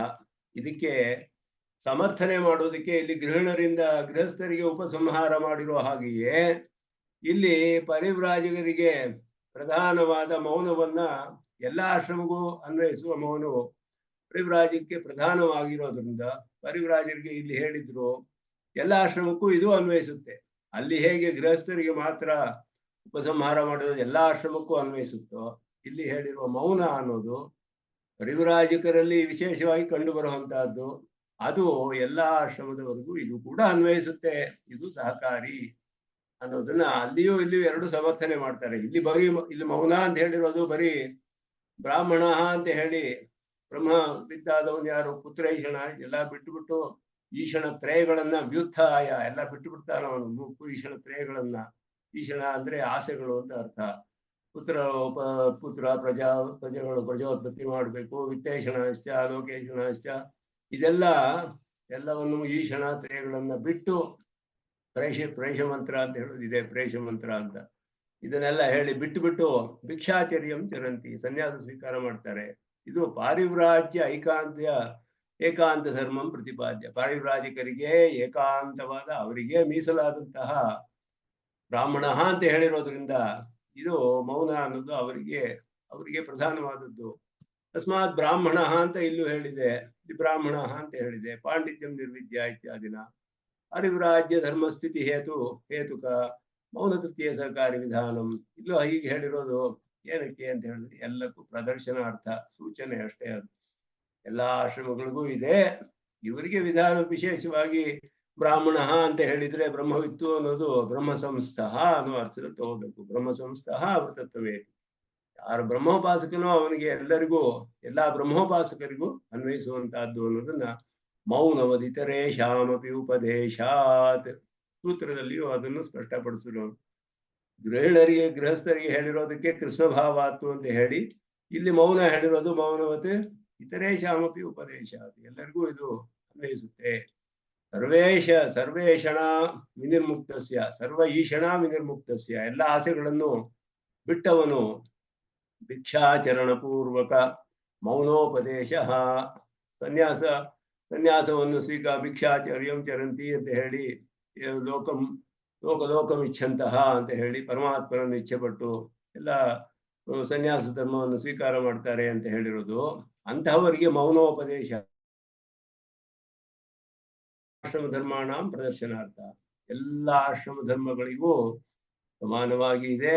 ಅದನ್ನ ಇದು ಸೂಚನೆ ಅಷ್ಟೇ, ಇವ್ರಿಗೆ ಹೇಳಿರೋದು ಎಲ್ಲರಿಗೂ ಇದೆ ಅನ್ನೋದು ಪ್ರದರ್ಶನಾರ್ಥ ಅಷ್ಟೇ, ಸೂಚನೆ ಕೊಡ್ತಾ ಇದೆ ಹಾಗೆ ಅರ್ಥ. ಅದು ಹೇಗೆ ಹೇಳಕ್ ಸಾಧ್ಯ ಅಂದ್ರೆ, ಏವಂ ವಿಧ ಮೌನೋಪದೇಶವತ್ ಇತರೇಶಾಂ ಆಶ್ರಮಿಣಾಮಪಿ, ಇದನ್ನೇ ಪ್ರಧಾನವಾಗಿ ಹೇಳ್ತಾರೆ. ತ್ರಯೋ ಧರ್ಮಸ್ಕಂದಾಹ ಇತರಾಪಿ ಬ್ರಹ್ಮ ಸಂಸ್ಥಃ ಅಮೃತತ್ವಮೇತಿ ಬ್ರಹ್ಮ ಪ್ರಾಪ್ತಿ ಉಪದೇಶಾತ್. ಛಾಂದೋಗ್ಯದ ಈ ವಾಕ್ಯ ಪ್ರಧಾನವಾದದ್ದು. ಎಲ್ಲಾ ಆಶ್ರಮಗಳು ಇದೆ, ಎಲ್ಲಾ ಆಶ್ರಮಗಳಿಗೂ ವಿಧಿಯೂ ಇದೆ, ಎಲ್ಲಾ ಆಶ್ರಮದವರಿಗೂ ಉಪಾಸನೆಗೂ ಅವಕಾಶವಿದೆ. ಎಲ್ಲಾ ಆಶ್ರಮದವರು ಎಲ್ಲವನ್ನು ಮೈಗೂಡಿಸ್ಕೊಂಡೇ ಉಪಾಸನೆ ಮಾಡಬೇಕು. ಎಲ್ಲರಿಗೂ ಪಾಂಡಿತ್ಯಂ ನಿರ್ವಿದ್ಯ ಬಾಲ್ಯಂ ತಿಷ್ಠಾತ್ ಪಾಂಡಿತ್ಯಂಚ ಬಾಲ್ಯಂಚ ನಿರ್ವಿದ್ಯಾಥ ಮುನಿಃ ಮೌನಂಚ ಅಮೌನಂಚ ನಿರ್ವಿದ್ಯಾಥ ಮೌಮೋ ಅಥ ಬ್ರಾಹ್ಮಣ, ಎಲ್ಲರಿಗೂ ಸಮಾನವಾದದ್ದು. ಯಾಕೆ ಅಂದ್ರೆ ಬ್ರಹ್ಮ ಸಂಸ್ಥಃ ಅಮೃತತ್ವಮೇತಿ, ಬ್ರಹ್ಮ ಉಪಾಸಕನು ಮೋಕ್ಷ ಪಡಿತಾನೆ. ಯಾರೇ ಇಲ್ಲಿ ಈ ಆಶ್ರಮ ಅಂತ ಹೇಳಲಿಲ್ಲ. ಬ್ರಹ್ಮ ಸಂಸ್ಥಃ ಅಮೃತತ್ವಮೇತಿ ಎನ್ನುವಾಗ ಇದು ಬರೀ ಗೃಹಸ್ಥರಿಗೆ, ಇದು ಬರೀ ಸನ್ಯಾಸಿಗಳಿಗೆ ಅಂತ ಹೇಳಲಿಲ್ಲ, ಬ್ರಹ್ಮ ಸಂಸ್ಥರಿಗೆ ಸಾಮಾನ್ಯವಾಗಿ ಹೇಳಿದೆ. ಆದ್ದರಿಂದ ಇದು ವಿಧಿ ಮೌನವತ್, ವಿಧಿ ಮೌನೋಪದೇಶವತ್ ಇತರೇಶಾಂ ಆಶ್ರಮಿಣಾನಪಿ. ಮೌನ ಹೇಗೆ ಇವರಿಗೆ ಇಲ್ಲಿ ಉಪದೇಶ ಮಾಡಿದ್ಯೋ, ಅಲ್ಲಿ ಹೇಗೆ ಗೃಹಸ್ಥರ ಬಗ್ಗೆ ಉಪಸಂಹಾರ ಮಾಡಿದ್ಯೋ, ಎಲ್ಲರಿಗೂ ಸಮಾನ ಅನ್ನೋದು ಇಲ್ಲಿ ತಿಳಿಯುತ್ತೆ. ಆದ್ದರಿಂದ ಉಪಪಾದಿತಶ್ಚ ಪೂರ್ವಮೇವ ಬ್ರಹ್ಮ ಸಂಸ್ಥೆ ಶಬ್ದ ಸರ್ವಾಶ್ರಮಿ ಸಾಧಾರಣ ಇತಿ, ಎಲ್ಲ ಆಶ್ರಮದವರಿಗೂ ಸಾಧಾರಣವಾದದ್ದು ಬ್ರಹ್ಮ ಸಂಸ್ಥೆ ಶಬ್ದ. ಮೊದಲೇ ಅದನ್ನ ಸ್ಥಾಪನೆ ಮಾಡಾಗಿದೆ ಅಂತ ಹೇಳಿದ್ರು ಹಿಂದೆ. ಅತಃ ಸುಷ್ಠು ಉಕ್ತಂ, ಅದರಿಂದಲೇ ಯಜ್ಞಾದಿ ಸರ್ವಾಶ್ರಮ ಧರ್ಮವತ್ ಮೌನ ತೃತೀಯ ಪಾಂಡಿತ್ಯಾದಿ ವಿದ್ಯಾಸಹಕಾರಿತ್ವೇನ ವಿಧೀಯತೆ. ಅದರಿಂದಲೇ ಸ್ಪಷ್ಟವಾಗಿ ಮೌನ ತೃತೀಯ ಅಂತ ಹೇಳೋದು ಮೂರನೇದು ಅಂತ ಅವರು ಹೇಳಿದ್ರು. ಸಹಕಾರಿಯಂತರ ವಿಧಿ ಪಕ್ಷೇಣ ತೃತೀಯಂ ಅಂತ ಹಿಂದಿನ ಸೂತ್ರದಲ್ಲಿ ತದ್ವತೋ ವಿದ್ಯಾಧಿಪತಿ ಸೂತ್ರ, ಅದರಲ್ಲಿ ಸರಿಯಾಗಿ ಹೇಳಲ್ಪಟ್ಟಿದೆ. ಬಾದರಾಯಣರು ಅದನ್ನು ನಿಶ್ಚಯವಾಗಿ ಹೇಳಿದ್ದಾರೆ. ಯಜ್ಞಾದಿ ಸರ್ವಾಶ್ರಮ ಧರ್ಮವತ್, ಯಜ್ಞ ಮೊದಲಾದ ಎಲ್ಲ ಅವರವರ ಆಶ್ರಮ ಧರ್ಮಗಳಂತೆ ಮೌನ ತೃತೀಯ, ಮೂರನೆಯದಾದ ಮೌನವೂ ಕೂಡ ಪಾಂಡಿತ್ಯಾದಿಭಿ, ಪಾಂಡಿತ್ಯಂ ಬಾಲ್ಯ ಮೊದಲಾದವುಗಳೊಡು ಸೇರಿ ವಿದ್ಯಾ ಸಹಕಾರಿತ್ವೇನ, ವಿದ್ಯೆಗೆ ಉಪಾಸನೆಗೆ ಸಹಕಾರಿ ಅಂತ ಹೇಳಿ ವಿಧಿಸಲ್ಪಟ್ಟಿದೆ. ವಿಧೀಯತೆ ಇತಿ, ಇದುವೇ ಪ್ರಧಾನವಾಗಿ ವಿಧಿಸಿರೋದು, ಉಪಾಸಕರಿಗೆ ಮುಖ್ಯವಾಗಿ ತಿಳಿಬೇಕಾದ ವಿಷಯ. ಸಹಕಾರಿ ಅಂದರೆ ವಿದ್ಯಾಧಿಕರಣಂ, ಎಲ್ಲರಿಗೂ ಪ್ರಧಾನವಾದದ್ದೇ ಇದು. ಶಮದಮಾದಿಗಳಾಗಲಿ ಇಲ್ಲ ಮೌನವಾಗಲಿ ಎಲ್ಲವೂ ಕೂಡ ಪ್ರತಿಯೊಬ್ಬರಿಗೂ ಬೇಕಾದದ್ದೇ. ಉಪಾಸಕನು ಅದನ್ನ ಉಪಾಯ ಅಂತಾನೆ ಉಪಾಯಕ್ಕೆ ಅಂಗವಾಗಿ ಮಾಡಲೇಬೇಕು ಅಂತ ವಿಧಿ ಇದೆ. ಉಪಾಸನೆಗೆ ಅಂಗವಾಗಿ, ಮಿಕ್ಕಿದವರಿಗೆ ಅದು ಸ್ವಯಂ ಪ್ರಯೋಜನವಾಗುತ್ತೆ. ಅದರ ಮಾಡೋದ್ರಿಂದ ಅವರಿಗೆ ಸ್ವಯಂ ಪ್ರಯೋಜನವಾಗುತ್ತೆ. ಆದ್ದರಿಂದ ಬಹಳ ಪ್ರಧಾನವಾದ ಅಧಿಕರಣ. ಅಲ್ಲಿ ಹೇಳಿದಂತಹ ಬಾಲ್ಯ ಅನ್ನುವುದರ ವಿವರಣೆ ಈಗ ಬರುತ್ತೆ. ಅನಾವಿಷ್ಕಾರ ಅಧಿಕರಣ ಅಂತ ಹೇಳಿ, ಅನಾವಿಷ್ಕುರ್ವನ್ ಅನ್ವಯಾತ್ ಅಂತ. ಆವಿಷ್ಕಾರ ಅಂದ್ರೆ ಪ್ರಕಟಪಡಿಸೋದು, ಪ್ರಕಾಶಪಡಿಸೋದು ಅಂತ ಅರ್ಥ ಆವಿಷ್ಕಾರ. ಅನಾವಿಷ್ಕಾರ ಅಂದ್ರೆ ಪ್ರಕಾಶ ಪಡಿಸದೇ ಇರೋದು. ಯಾಕೆ ಅಂದ್ರೆ ಹಾಗೆ ಅದುವೇ ಅನ್ವಯಿಸುತ್ತೆ ಅಂತ ಹೇಳ್ಬಿಟ್ಟು ಅದನ್ನ ಇದುವೇ ವಿಷಯವಾಕ್ಯ. ತಸ್ಮಾತ್ ಬ್ರಾಹ್ಮಣ ಪಾಂಡಿತ್ಯಂ ನಿರ್ವಿದ್ಯ ಬಾಲ್ಯೇನ ತಿಷ್ಠಾಸೇತ್ ಇತ್ಯತ್ರ ವಿದುಷಾ ಅಂದ್ರೆ ಉಪಾಸಕನಿಂದ ಅಂತ ಅರ್ಥ. ಬಾಲ್ಯಂ ಉಪಾದೇಯತೆಯ ಶ್ರುತಂ, ಬಾಲ್ಯ ಅನ್ನೋದು ಸ್ವೀಕಾರ ಮಾಡಲ್ಪಡಬೇಕು, ಬಾಲ್ಯದಿಂದ ಇರಬೇಕು ಅಂತ ಹೇಳಿದ್ರು. ಬಾಲ್ಯ ಅನ್ನೋದಕ್ಕೆ ಎರಡು ಅರ್ಥ ಹೇಳಬಹುದು. ಬಾಲ್ಯಂ ಅಂದ್ರೆ ಏನು? ಬಾಲಸ್ಯ ಭಾವ, ಬಾಲಸ್ಯ ಕರ್ಮ. ಎರಡು ವಿಧವಾಗಿ ಅರ್ಥ ಮಾಡ್ಬೋದು. ಬಾಲಸ್ಯ ಭಾವ ಕರ್ಮವಾ ಬಾಲ್ಯಂ. ಬಾಲ್ಯಂಗೆ ಎರಡು ವಿಧವಾಗಿ ಅರ್ಥ ಮಾಡ್ಬೋದು ಸಂಸ್ಕೃತದಲ್ಲಿ. ಬಾಲಸ್ಯ ಭಾವ ಬಾಲ್ಯಂ, ಬಾಲಸ್ಯ ಕರ್ಮ ಭಾವಂ. ಎರಡು ವಿಷಯಗಳಿದೆ ಅಲ್ಲಿ. ಒಂದು ಬಾಲರ ಭಾವ ಅಂದ್ರೆ ಬಾಲರಾಗಿ ಇರೋದು ಅಂತ. ಒಬ್ಬ ಯುವಕನಾಗ್ಬಿಟ್ರೆ ಬಾಲ ಆಗಿರಕ್ ಸಾಧ್ಯವಿಲ್ಲ, ಅವನು ಬಾಲಕನಾಗೋದಿಲ್ಲ. ಬಾಲ ಭಾವ ಬರೋಕ್ ಸಾಧ್ಯವಿಲ್ಲ. ಬಾಲ ಭಾವ ಹೋದ್ಮೇಲೆ ಯೌವನ ಬರುವಂತಹದ್ದು. ಯುವಕನಾಗ್ಬಿಟ್ರೆ ವೃದ್ಧನಾಗ್ಬಿಟ್ರೆ ಬಾಲಭಾವ ಸಾಧ್ಯವಿಲ್ಲ. ಬಾಲ ಕರ್ಮ ಸಾಧ್ಯ. ಬಾಲ ಕರ್ಮ ಅನ್ನೋದು ಏನು, ಅದರಲ್ಲಿ ಎರಡು ವಿಧವಿದೆ ಅಂತ ಹೇಳಿದ್ರು. ಅವ್ರು ಏನ್ ಬೇಕಾದ್ರೂ ಮಾತಾಡ್ಬೋದು, ಎಲ್ಲ ಮಕ್ಕಳು ಏನ್ ಬೇಕಾದ್ರೆ ಹೇಳ್ಕೊತಾರೆ ಅಂತ ಹೇಳ್ತೀವಿ. ಇಲ್ಲ ಏನ್ ಬೇಕಾದ್ರೂ ತಿಂತಾರೆ, ಅಯ್ಯೋ ಅವ್ರಿಗೆ ಏನ್ ಗೊತ್ತಾಗಲ್ಲ ಬಿಡಿ, ಮಕ್ಳು ಏನ್ ಬೇಕಾದ್ರೆ ತಿನ್ಬಹುದು ಅಂತೀವಿ. ಹೀಗೆ ಏನ್ ಬೇಕಾದ್ರೆ ಎಲ್ ಬೇಕಾದ್ರೂ ಓಡಾಡ್ತಾರೆ, ಎಲ್ಲಾರು ಬರ್ತಾರೆ ಹೋಗ್ತಾರೆ. ಇದೆಲ್ಲ ಅವರಿಗೆ ಎಲ್ಲಾದ್ರಲ್ಲಿಯೂ ಫ್ರೀಡಮ್. ಯಾಕೆಂದ್ರೆ ಅವ್ರು ಬಹಳ ಇನ್ನೋಸೆಂಟ್ ಅಂತ ತಮ್ಮ ಮುಗ್ಧರಾಗಿರ್ತಾರೆ. ಅದು ಕರ್ಮದಲ್ಲಿ ಅವರಿಗೆ ಬಾಲಚಾರ, ಕಾಮಚಾರ, ಕಾಮವಾದ, ಕಾಮಭಕ್ಷಣ ಮೂರು ಕೂಡ ಬಾಲರ ಒಂದು ಕೆಲವು ಕರ್ಮಗಳು. ಇನ್ನೊಂದು ಅವರ ಕರ್ಮ ಯಾವುದು ಅಂದ್ರೆ ಸ್ವಭಾವ ಅಂತ ಹೇಳೋದು. ಬಾಲ ಸ್ವಭಾವ ತಮ್ಮ ಒಂದು ಮಹಿಮೆಯನ್ನ ಪ್ರಕಾಶಪಡಿಸ್ಕೊಳ್ಳದೆ ಇರೋದು. ದಂಭ ಅನ್ನೋದು ಇರೋದಿಲ್ಲ ಅವರಿಗೆ. ತೋರಿಸ್ಕೊಳ್ಳೋದು, ಜಂಬ ಪಡೋದು ಇದೆಲ್ಲ ಅವರಲ್ಲಿ ಕಂಡು ಬರೋದಿಲ್ಲ. ಬಾಲರಲ್ಲಿ ಮುಗ್ಧರಾಗಿರ್ತಾರೆ. ಎರಡು ವಿಧವಾಗಿ ಬಾಲ ಕರ್ಮಗಳಿದೆ. ಅದರಲ್ಲಿ ಇದು ಯಾವ್ದು ಇಲ್ಲಿ ಅನ್ವಯಿಸುತ್ತೆ ಉಪಾಸಕನಿಗೆ ಅನ್ನೋದು ಪ್ರಧಾನ. ಅದನ್ನ ಇಲ್ಲಿ ನಿಶ್ಚಯ ಮಾಡ್ತಾರೆ. ಬಾಲಭಾವಸ್ಯ ವಯೋವಸ್ಥಾ ವಿಶೇಷಸ್ಯ. ಇದು ಒಂದು ವಯಸ್ಸಿನಲ್ಲಿ ಮಾತ್ರವೇ ಸಾಧ್ಯ. ಬಾಲಭಾವ ಅನ್ನೋದು ಕೆಲವು ವಯಸ್ಸು ಒಳಗೆ ಅಪ್ ಟು ಸಮ್ ಏಜ್ ಅಂತ ಹೇಳ್ತೀವಲ್ಲ, ಅಲ್ಲಿವರೆಗೆ ಬಾಲ ಅಂತ ಹೇಳ್ತೀವಿ. ಆಮೇಲೆ ದೊಡ್ಡವನಾಗ್ಬಿಟ್ರೆ ಬಾಲ ಅಂತ ಹೇಳೋದಿಲ್ಲ ಯಾರು ಅಂತ. ವಯೋವಸ್ಥಾ ವಿಶೇಷ, ವಯಸ್ಸಿನ ಅವಸ್ಥಾ ವಿಶೇಷ. ಆದ್ರಿಂದ ಅನುಪಾದೇಯತ್ವಾತ್ ಅದು ಉಪಾಸಕನಿಗೆ ಅನ್ವಯಿಸೋದಿಲ್ಲ. ಕರ್ಮೈವೇಹ ಗೃಹ್ಯತೆ. ಬಾಲಕರ್ಮ ಅನ್ನೋದನ್ನೇ ಸ್ವೀಕಾರ ಮಾಡ್ಬೇಕು. ಬಾಲಕರ್ಮದಲ್ಲಿ ಯಾವುದು ಪೂರ್ವ ಪಕ್ಷ ಪ್ರಾಪ್ತವಾಗಿರೋದು ಯಾವುದು ಅಂತ ಹೇಳಿದ್ರೆ, ತತ್ರ ಕಿಂ ಬಾಲಸ್ಯ ಕರ್ಮ ಕಾಮಚಾರಾಧಿಕಂ ಸರ್ವಂ ವಿದುಷಾ ಉಪಾದೇಯಂ. ಉಪಾಸಕನು ಬಾಲಕರ್ಮ ಎಲ್ಲವನ್ನೂ ಸ್ವೀಕಾರ ಮಾಡ್ಬೇಕೆ, ಉತ ದಂಭಾದಿರಹಿತತ್ವಮೇವ ಇತಿ ವಿಷಯ ಅಂದ್ರೆ ಸಂಶಯ. ದಂಭವಿಲ್ಲದೆ ಇರುವುದು ಮೊದಲಾದ ಸ್ವಭಾವ ಮಾತ್ರವನ್ನೇ, ಕಾಮಚಾರ, ಕಾಮವಾದ, ಕಾಮಭಕ್ಷಣ ಮೊದಲಾದ ಮಿಕ್ಕಿದ ಎಲ್ಲವನ್ನೂ ಸ್ವೀಕಾರ ಮಾಡ್ಬೇಕೆ ಅಂತ ಸಂಶಯ ಬಂದಾಗ, ವಿಶೇಷ ಅಭಾವಾತ್ ಸರ್ವಂ ಉಪಾದೇಯಂ ಅಂತ ಪೂರ್ವ ಪಕ್ಷ. ಬಾಲ್ಯಂ ಅಂತ ಹೇಳಿದೆ ಹೊರತು ಬಾಲ್ಯ ಸ್ವಭಾವ ಅಂತನೋ ಇಲ್ಲೇನೋ ಒಂದು ವಿಶೇಷಣ ಹೇಳಿ ಸ್ಪೆಸಿಫಿಕ್ ಆಗಿ ಇದೆ ಅಂತ ಹೇಳಲಿಲ್ಲ. ಬರೀ ಬಾಲ್ಯ ಅಂತ ಹೇಳಿದೆ. ಬಾಲ್ಯ ಅಂದ್ರೆ ಎಲ್ಲರೂ ತಗೋಬೇಕು ಅಂತ ಪೂರ್ವ ಪಕ್ಷ. ಅಥವಾ ಸಂದೇಹ ಬರುತ್ತೆ, ಎಲ್ಲವನ್ನೂ ತಗೊಳ್ಬೇಕು, ಎಲ್ಲವೂ ಅನ್ವಯಿಸುತ್ತೆ ಅವನಿಗೆ, ಉಪಾಸಕನು ಏನ್ ಮಾಡಿದ್ರು ನಡೆಯುತ್ತೆ, ಅವನಿಗೇನು ದೋಷವಿಲ್ಲವೇ ಅನ್ನೋ ಪ್ರಶ್ನೆ ಬರಬಹುದು ಉಪಾಸಕರಿಗೆ. ಏನ್ ಬೇಕಾದ್ರೂ ಮಾತಾಡ್ಬಹುದೇ ಅವರು, ಏನ್ ಬೇಕಾದ್ರೂ ತಿನ್ಬಹುದೇ, ಎಲ್ ಬೇಕಾದ್ರೂ ಹೋಗ್ಬಹುದೇ ಅಂದ್ರೆ ಅದೆಲ್ಲ ಮಿಕ್ಕ ವಿಷಯಗಳಲ್ಲಿ ಗೊತ್ತಾಗುತ್ತೆ ನಮ್ಗೆ. ಶಮದವಾದಿಗಳು ಇರ್ಬೇಕು, ಅದರಲ್ಲಿ ನಿಯಮನ ಹೇಳಿದೆ, ಇಂದ್ರಿಯ ನಿಯಮನಾದಿಗಳು. ಸಾಧನ ಸಪ್ತಕಗಳಲ್ಲಿ ಹೇಳಿದೆ ಆಶ್ರಮ ಕರ್ಮಾನುಷ್ಠಾನ ಮಾಡ್ಬೇಕು, ಅವನಿಗೆ ಕಲ್ಯಾಣ ಗುಣಗಳು ಇರ್ಬೇಕು. ಆರ್ಜವ, ಅಹಿಂಸಾ, ದಾನ, ಸತ್ಯ, ಅನಭಿದ್ಯ ಇದೆಲ್ಲ ಕಲ್ಯಾಣ ಗುಣಗಳು, ಇದೆಲ್ಲ ಇರ್ಬೇಕು ಅಂತ ಹೇಳಿದೆ. ಇದೆಲ್ಲ ಅವನಿಗೆ ಹೇಳಿರೋದ್ರಿಂದ ಬಾಲಕರ್ಮದಲ್ಲಿ ಕಾಮಚಾರ, ಕಾಮವಾದ ಅದಲ್ಲ ಅನ್ನೋದು ಸ್ಪಷ್ಟವಾಗಿ ತಿಳಿಯುತ್ತೆ. ಆದರೂ ಆ ಸಂದೇಹ ಬರ್ಬೋದು. ಉಪಾಸಕನಿಗೆ ಒಂದು ಮಹಿಮೆ ಇರುತ್ತಲ್ಲ, ಹೇಳಿದಾಗೆ ಭಾಗವತದಲ್ಲಿ ತೇಷಾಂ ತೇಜೋ ವಿಶೇಷಣ ಪ್ರತ್ಯವಾಯೋ ನ ವಿದ್ಯತೆ ಅಂತ ಒಂದು ವಾಕ್ಯವಿದೆ. ತೇಜಸ್ಸು ಅವ್ರದ್ದು ಹೇಗಿರುತ್ತೆ ಅಂದ್ರೆ, ಬ್ರಹ್ಮವಿತ್ತುಗಳಿಗೆ ಏನ್ ಮಾಡಿದ್ರು ಅವ್ರಿಗೆ ದೋಷ ಬರಲ್ಲ. ಹೇಗೆ ಅಂದ್ರೆ ಯಥಾ ಸರ್ವಭುಜೋ ವನ್ಹೇ ಅಂತ ಹೇಳಿದ್ರು. ಅಗ್ನಿ ಏನ್ ಬೇಕಾದ್ರೂ ತಿನ್ನಂತೆ, ಏನ್ ಬೇಕಾದ್ರೂ ಜೀರ್ಣಿಸ್ಕೊಳ್ತಾನೆ. ಅಗ್ನಿ ಏನೋ ಕಸ ಹಾಕಿದ್ರು ಇದು ಹಾಕಿದ್ರು ಅದು ಶುದ್ಧವಾಗುತ್ತೆ ಹೊರತು ಅಗ್ನಿಗೆ ದೋಷವಿಲ್ಲ. ಆದ್ದರಿಂದ ಮಹಾತ್ಮರಿಗೆ ತೇಷಾಂ ತೇಜೋ ವಿಶೋಷೇಣ ಪ್ರತ್ಯವಾಯೋ ನ ವಿದ್ಯತೆ ಮೊದಲಾದ ವಾಕ್ಯಗಳು ಕಂಡು ಬರುತ್ತೆ ಸ್ಮೃತಿಗಳಲ್ಲಿ. ಇದರಿಂದ ಅವ್ರಿಗೇನು ದೋಷ ಇರಬಾರ್ದೇ ಅನ್ನುವಂತಹ ಬರಬಾರ್ದಲ್ಲ ಅನ್ನುವ ಸಂದೇಹ ಬರಬಹುದು ನಮಗೆ. ಬಾಲ್ಯ ಅಂತ ಹೇಳಿರೋದ್ರಲ್ಲಿ ವಿಶೇಷವಾಗಿ ಏನು ಹೇಳಿದ್ದೇ ಇರೋದ್ರಿಂದ ಈ ಸಂದೇಹಕ್ಕೆ ಅವಕಾಶ ಇದೆ ಎಂದು ತಿಳಿಯುತ್ತೆ ನಮ್ಗೆ. ಆದ್ರಿಂದ ಇಲ್ಲಿ ನಿಯಮಶಾಸ್ತ್ರಾಣಿಚ ವಿಶೇಷ ವಿಧಿನ ಅನೇನ ಬಾಧ್ಯಂತೆ ಇತಿ. ನಿಯಮಶಾಸ್ತ್ರಗಳೆಲ್ಲ ವಿಶೇಷ ವಿಧಿ ಕೆಲವಿದೆ ನಿಯಮಶಾಸ್ತ್ರಗಳಲ್ಲಿ. ಅನೇಕ ಸುದರ್ಶನ ಸೂರಿಗಳು ಇಲ್ಲಿ ತೋರಿಸ್ತಾರೆ ನಿಯಮಶಾಸ್ತ್ರ ಅನ್ನೋದು ಏನು ಅಂತ ಹೇಳಿದಾಗ ಅದರಲ್ಲಿ ಕೆಲವೆಲ್ಲ ಹೇಳಿದೆ ನಿಯಮಶಾಸ್ತ್ರಗಳನ್ನು ಹೇಳುವಾಗ. ಅವನು ಋತ ಉಪೇಯಾತ್ ಮೊದಲಾದ್ದೆಲ್ಲ ಹೇಳಿದೆ ಅವನಿಗೆ. ಗಾರಸ್ಥಿ ಧರ್ಮ ಮಾಡುವಂತಹ ಅವನಿಗೆ ಕೆಲವು ನಿಯಮಶಾಸ್ತ್ರಗಳು ನಿಷೇಧ ಮಾಡಿರೋದು, ಕೆಲವು ನಿಷೇಧಿಸಲ್ಪಟ್ಟಿದೆ. ಅದು ಎಲ್ಲ ವಿಶೇಷ ವಿಧಿ ಇದೆ ಅವನಿಗೆ. ಆ ವಿಶೇಷ ವಿಧಿಗಳಿಂದ ಬಾಧಿಸಲ್ಪಡುತ್ತೆ.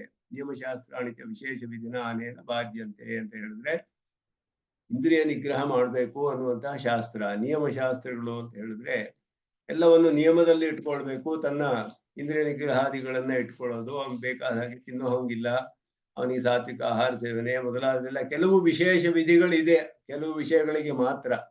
ಎಲ್ಲಕ್ಕೂ ಇಲ್ಲ. ನಿಯಮಶಾಸ್ತ್ರಗಳಲ್ಲಿ ಕೆಲವುದಕ್ಕೆ ಮಾತ್ರ ವಿಶೇಷ ವಿಧಿನ ಬಾಧ್ಯಂತೆ. ಆದರೆ ವಿಶೇಷ ವಿಧಿ ಇಲ್ಲದೆ ಇರುವಂತಹ ನಿಷೇಧಗಳು ಇರ್ಬೋದಲ್ಲ. ನಿಷೇಧಿಸಿರೋದಕ್ಕೆ ಇವಾಗ ಬ್ರಾಹ್ಮಣನಿಗೆ ಅವನ ಬಗ್ಗೆ ಹಿಂಸೆ ಮಾಡಬೇಕು ಅಂತ ಆಲೋಚನೆ ಮಾಡಬಾರ್ದು. ಆತರ ಮಾಡಿದ್ರೆ ಅಪಗೋರಣ ವಿಧಿ, ಅಪಗೋರಣ ಅಂತ ಹೇಳ್ಬಿಟ್ಟು ಅದಕ್ಕೆ ಶತೇನ ಯಾತಯಾತ್ ಅಂತ ವಿಧಿ ಇದೆ. ಅವನಿಗೆ 100 ನರಕದಲ್ಲಿ ಹಿಂಸೆ ಅನುಭವಿಸ್ತಾನೆ ಅವನು. ಬ್ರಾಹ್ಮಣಾಯನ ಅಪಗುರೇತ, ಬ್ರಾಹ್ಮಣನ ಅವನ ಅನಾದರ, ಅವನ ಬಗ್ಗೆ ಹಿಂಸೆ ಮಾಡೋದ್ರ ಬಗ್ಗೆ ಯೋಚಿಸಬಾರ್ದು ಒಬ್ಬ ಬ್ರಾಹ್ಮಣನ ಬಗ್ಗೆ. ಇದೆಲ್ಲ ನಿಷೇಧ ಶಾಸ್ತ್ರಗಳಿದೆ, ನಿಯಮ ಕೆಲವೆಲ್ಲ. ಇದೆಲ್ಲ ವಿಶೇಷ ವಿಧಿಗಳಿದೆ. ಅದಕ್ಕೆ ವಿಶೇಷ ವಿಧಿಗಳಿಂದ ಕೆಲವು ಬಾಧಿಸಲ್ಪಡುತ್ತೆ. ಆದರೆ ಇಲ್ಲಿ ಆ ರೀತಿ ವಿಶೇಷ ಏನು ಹೇಳಿಲ್ಲ. ನಿಷಿದ್ಧವಾದ ಇನ್ನು ಕೆಲವು ವಿಷಯಗಳು ಇರಬಹುದು. ಅದಕ್ಕೆ ವಿಶೇಷವಾಗಿ ವಿಧಿ ಇಲ್ಲದೆ ಹೋದ್ರೆ ಹೀಗೆ ಮಾಡಬಾರ್ದು ಅಂತ ಅದನ್ನ ಮಾಡ್ಬೋದಲ್ಲ ಇವನು. ನಾ ಅನೃತಂ ಬ್ರೂಯಾತ್ ಅಂತ ಹೇಳಿದೆ, ಸತ್ಯಂ ಬ್ರೂಯಾತ್ ನಾನೃತಂ ವದೇತ್ ತಸ್ಮಾತ್ ಅಹಿತಾಗ್ನಿ ನಾನೃತಂ ವದೇತ್. ಅಹಿತಾಗ್ನಿ ಅವನು ಸುಳ್ಳು ಹೇಳಬಾರ್ದು ಅಂತ ಹೇಳಿದೆ ಅಹಿತಾಗ್ನಿಗೆ. ಈ ರೀತಿ ಎಲ್ಲ ಕೆಲವು ವಿಶೇಷ ವಿಧಿಗಳಿದೆ ನಿಷೇಧಕ್ಕೆ. ನಿಯಮಶಾಸ್ತ್ರ ಕೆಲವುದಕ್ಕೆ ಮಾತ್ರ, ಎಲ್ಲದಕ್ಕೂ ಇಲ್ಲ. ಆದರೂ ಕೆಲವು ನಿಷೇಧಿಸಿರುವ ವಿಷಯಗಳು ಬಾಲರು ಮಾಡ್ತಾರೆ. ಅದಕ್ಕೆ ವಿಶೇಷವಾದ ವಿಧಿ ಇಲ್ಲ ಅಂತ ಅಂದ್ರೆ ಶ್ರುತಿಯಲ್ಲಿ ಅದನ್ನ ಇವನು ಮಾಡಬಹುದೇ ಅನ್ನೋ ಪ್ರಶ್ನೆ ಬರುತ್ತೆ. ಆದ್ರೂ ಅದರಿಂದ ಅದು ಇಲ್ಲಿ ಪೂರ್ವ ಪಕ್ಷ. ಏವಂ ಪ್ರಾಪ್ತೆ ಅವಿಧೀಯತೆ ಅನಾವಿಷ್ಕುರ್ವನ್ ಇತಿ. ಈ ರೀತಿ ಸಂದೇಹ ಬಂದ್ರೆ ಇಲ್ಲಿ ಸೂತ್ರಕಾರರು ಹೇಳ್ತಾರೆ ಅನಾವಿಷ್ಕುರ್ವನ್ ಅಷ್ಟೇನೆ. ಬಾಲ್ಯ ಅಂದ್ರೆ ಇಷ್ಟವೇ ಅರ್ಥ. ಬಾಲಸ್ಯ ಸ್ವಭಾವ ಅನಾವಿಷ್ಕಾರ ರೂಪಂ ಕರ್ಮ. ತನ್ನ ಸ್ವಭಾವವನ್ನ ಪ್ರಕಾಶಪಡಿಸ್ಕೊಳ್ಳದೆ ಇರುವಂತಹ ಒಂದು ಸ್ವಭಾವ, ಯಾವ ಕೆಲಸ ಯಾರು ಏನ್ ಮಾಡ್ತಾರೋ ಬಾಲರು ಅದನ್ನು ಮಾತ್ರವೇ ಇಲ್ಲಿ ಅನ್ವಯಿಸುವುದು. ಅದು ಉಪಾದದಾನ ವರ್ತೇತ ವಿದ್ವಾನ್. ಉಪಾಸಕನಿಗೆ ಅದಷ್ಟೇ ಅನ್ವಯಿಸೋದು. ಯಾಕೆಂದ್ರೆ ಅನ್ವಯಾತ್, ಉಪಾಸಕನಿಗೆ ಅನ್ವಯಿಸೋದು ಅದು ಒಂದೇ. ಬಾಲಭಾವದಲ್ಲಿ ಬಾಲ್ಯ ಅಂತ ಹೇಳೋದ್ರಲ್ಲಿ ಬಾಲಸ್ಯ ಕರ್ಮ, ಬಾಲಭಾವ ಬರೋದಿಲ್ಲ. ವಯೋ ವಿಶೇಷದಿಂದ ವಯಸ್ಸಿನಿಂದ ಪ್ರಯುಕ್ತವಾದದ್ದು ಬಾಲಭಾವ. ಬಾಲಕರ್ಮ ಅನ್ನೋದು ಎಲ್ಲ ವಯಸ್ಸಿನಲ್ಲಿ ಉಂಟಾಗ್ಬೋದಲ್ಲ ಬಾಲ್ಯ ಅಂತ ಹೇಳಿರೋದ್ರಿಂದ. ಹೇಳಿದ್ರೆ ಆ ಬಾಲ್ಯ ಅಂತ ಹೇಳಿರೋದ್ರಲ್ಲಿ ಕೆಲವು ನಿಷೇಧಿಸಿದೆ, ಆದ್ರೆ ಎಲ್ಲವೂ ನಿಷೇಧಿಸಿಲ್ಲ. ಅದಕ್ಕೆಲ್ಲ ಅವಕಾಶವಿದೆಯೇ ಅನ್ನೋ ಸಂದೇಹ ಬರ್ಬೋದು. ಅದು ಸ್ವಭಾವ ಅನಾವಿಷ್ಕಾರ ರೂಪವಾದ ಕರ್ಮ, ಅದು ಮಾತ್ರವೇ ಅನ್ವಯಿಸುತ್ತೆ ಉಪಾಸಕನಿಗೆ. ಬಾಲ್ಯನ ತಿಷ್ಠಾಸೇ ತಿಥಿ ಅಸ್ಮಿನ್ ವಿಧೌ ತಸ್ಯೈವ ಹಿ ಅನ್ವಯ ಸಂಭವ. ಇಷ್ಟು ಮಾತ್ರವೇ ಅನ್ವಯಿಸುತ್ತೆ ಇಲ್ಲಿ, ಇದಕ್ಕೆ ಮೇಲಿಲ್ಲ. ಇತರೇಶಾಂ ವಿದ್ಯಾ ವಿರೋಧಿತ್ವ ಶ್ರವಣಾತ್. ಮಿಕ್ಕಿದೆಲ್ಲ ವಿದ್ಯೆಗೆ ವಿರೋಧಿ ಅಂತಲೂ ಶ್ರುತಿಯೇ ಹೇಳಿದೆ ಸ್ಪಷ್ಟವಾಗಿ. ಆದ್ರಿಂದ ವಿಶೇಷ ವಿಧಿ ಅಂತ ಹೇಳಿದ್ರೆ ನಿಯಮಶಾಸ್ತ್ರಾಣಿ ವಿಶೇಷ ವಿಧಿನ ಬಾಧ್ಯಂತೆ. ನಿಯಮಶಾಸ್ತ್ರ ಇದೆಲ್ಲದಕ್ಕೂ ಶ್ರುತಿ ಹೇಳುತ್ತೆ. ಮಿಕ್ಕಿದೆಲ್ಲ ಎಲ್ಲ ಉಪಾಸನೆಗೆ ವಿರೋಧಿ ಅಂತ ಹೇಳಿದೆ. ಅದಕ್ಕೆ ವಿಧಿ ಇಲ್ಲದೆ ಇರ್ಬೋದು, ಈಗ ಮಾಡಬಾರ್ದು ಅಂತ ವಿಧಿ ಇಲ್ಲದೆ ಹೋದ್ರು ಇದು ಉಪಾಸನೆಗೆ ವಿರೋಧಿ ಅನ್ನೋದು ತಿಳಿದು ಬರುತ್ತೆ ಸ್ಪಷ್ಟವಾಗಿ ಅನೇಕ ವಿಷಯಗಳು ಶ್ರುತಿಯಲ್ಲಿ. ಕಠೋಪನಿಷತ್ತಿನಲ್ಲಿ ನಾವಿರತಃ ದುಶ್ಚರಿತಾತ್ ನಾಶಾಂತೋ ನಾಸಮಾಹಿತ ನಾಶಾಂತ ಮಾನಸೋ ವಾಪಿ ಪ್ರಜ್ಞಾನೇನೈನಮಾಪ್ನುಯಾತ್ ಅಂತ ಕಠೋಪನಿಷತ್ತಿನ ಮಂತ್ರ. ಅವಿರತಃ, ವಿರತಿ ಅಂದ್ರೆ ಬಿಡೋದು ಅಂತ ಅರ್ಥ. ವಿಶ್ರಮ, ವಿರತಿ ಅಂದ್ರೆ ಬಿಡೋದು, ಆಸೆ ಇಲ್ಲದೆ ಇರೋದು. ಅವಿರತಿ ಅಂದ್ರೆ ಆಸೆ ಯಾವಾಗ್ಲೂ ಇಲ್ಲದೆ ಯಾವಾಗ್ಲೂ ಇರೋದು. ಅವಿರತಃ, ಅವಿರತಃ ನ ಪ್ರಜ್ಞಾನೇನ ಏನಮಾಪ್ನುಯಾತ್. ಇದನ್ನ ಎಲ್ಲದಕ್ಕೂ ಅನ್ವಯಿಸ್ಕೋಬೇಕು. ಪ್ರಜ್ಞಾನೇನ ಆಪ್ನುಯಾತ್ ಅಂತ. ಪ್ರಜ್ಞಾನೇನ, ಜ್ಞಾನ ಒಂದು ಬ್ರಹ್ಮಜ್ಞಾನದಿಂದ ಪಡೆದುಕೊಳ್ಳಕ್ಕಾಗೋದಿಲ್ಲ ಅವನನ್ನ. ಯಾರು ಅಂದ್ರೆ ಅವಿರತಃ ದುಶ್ಚರಿತಾತ್. ದುಶ್ಚರಿತೆಗಳಿಂದ ಪರರ ಹಿಂಸೆ ಮಾಡೋದು, ಪರರ ಧನಗಳನ್ನ ಅಪಹರಿಸೋದೋ, ಪರದಾರ ಗಮನವೋ ಮೊದಲಾದದ್ದೆಲ್ಲ ಯಾರು ಮಾಡ್ತಾರೋ ದುಶ್ಚರಿತ್ರಗಳು, ಅದರಲ್ಲಿ ವಿರತಿಯೇ ಇಲ್ಲವೋ, ಅವಿರತಿ ಅಂದ್ರೆ ಅದನ್ನ ನಿಲ್ಸೋದೇ ಇಲ್ಲ ಅವರಿಗೆ. ನ ಅವಿರತಃ ದುಶ್ಚರಿತಾತ್ ಅವಿರತಃ ನ ಪ್ರಜ್ಞಾನೇನ ಏನ ಮಾಪ್ನುಯಾತ್. ತಿಳಿಯುವ ಬ್ರಹ್ಮನನ್ನು ಪಡೆದುಕೊಳ್ಳಕ್ ಆಗೋದಿಲ್ಲ ಉಪಾಸನೆಯಿಂದ. ನ ಅಶಾಂತಹ, ಮನಸ್ಸನ್ನ ನಿಯಮದಲ್ಲಿ ಇಟ್ಕೊಳ್ಳದೆ ಇರುವಂತಹವನು ಶಾಂತಹ ಅಶಾಂತಹ, ಅವನು ಕೂಡ ಪಡೆದುಕೊಳ್ಳಕ್ಕೆ ಆಗೋದಿಲ್ಲ. ಮನೋನಿಗ್ರಹ ರಹಿತ ಅಂತ ಅರ್ಥ ಅದಕ್ಕೆ, ಮನೋನಿಗ್ರಹವಿಲ್ಲದವನು. ನ ಅಸಮಾಹಿತ, ಸಮಾಹಿತ ಮನಸ್ಸು ಅಂತ ಹೇಳಿದ್ರೆ ಒಂದು ವಿಷಯದಲ್ಲಿ ಇರೋದು. ನ ಅಶಾಂತ ಹಾಗೆ ಕಾಮಕ್ರೋಧಗಳು ಇಲ್ಲದೆ ಇರೋದು ಅನ್ನೋದು ಅರ್ಥ ಮಾಡ್ತಾರೆ. ಅಸಮಾಹಿತ ಹಾಗೆ ಮನೋನಿಗ್ರಹ ರಹಿತ ಅಂತ ಅರ್ಥ ಮಾಡ್ತಾರೆ ವ್ಯಾಖ್ಯಾನದಲ್ಲಿ.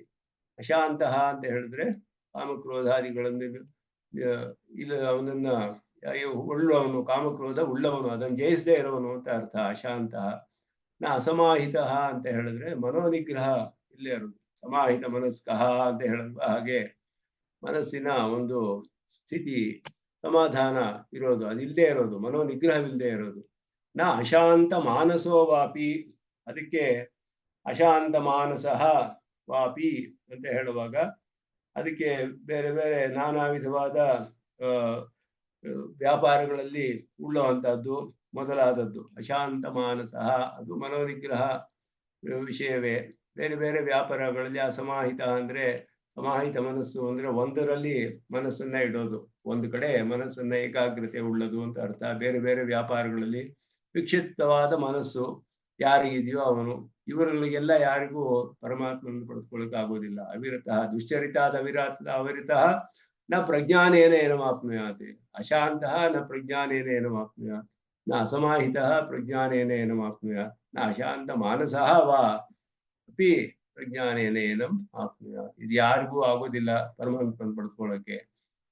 ದುಶ್ಚರಿತೆಗಳನ್ನು ಬಿಡದೇ ಇರೋರು, ಮನೋ ಕಾಮಕ್ರೋಧಗಳನ್ನ ಜಯಿಸದೇ ಇರೋರು, ಈಗ ಬೇರೆ ಬೇರೆ ವ್ಯಾಪಾರಗಳಲ್ಲಿ ಮನಸ್ಸು ಹೋಗ್ತಾ ಇರೋ ಹಾಗೆ ಯಾರು ಮಾಡ್ತಾರೋ ಅವರುಗಳು, ಮತ್ತೆ ಮನೋನಿಗ್ರಹವಿಲ್ಲದೆ ಇರೋರು, ಇವ್ರು ಯಾರಿಂದಲೂ ಪರಮಾತ್ಮ ಪಡೆದುಕೊಳ್ಳಕ್ಕಾಗೋದಿಲ್ಲ. ಅಂದ್ರೆ ಇದೆಲ್ಲ ಇರಬೇಕು ಅಂತ ತಿಳಿಯುತ್ತೆ.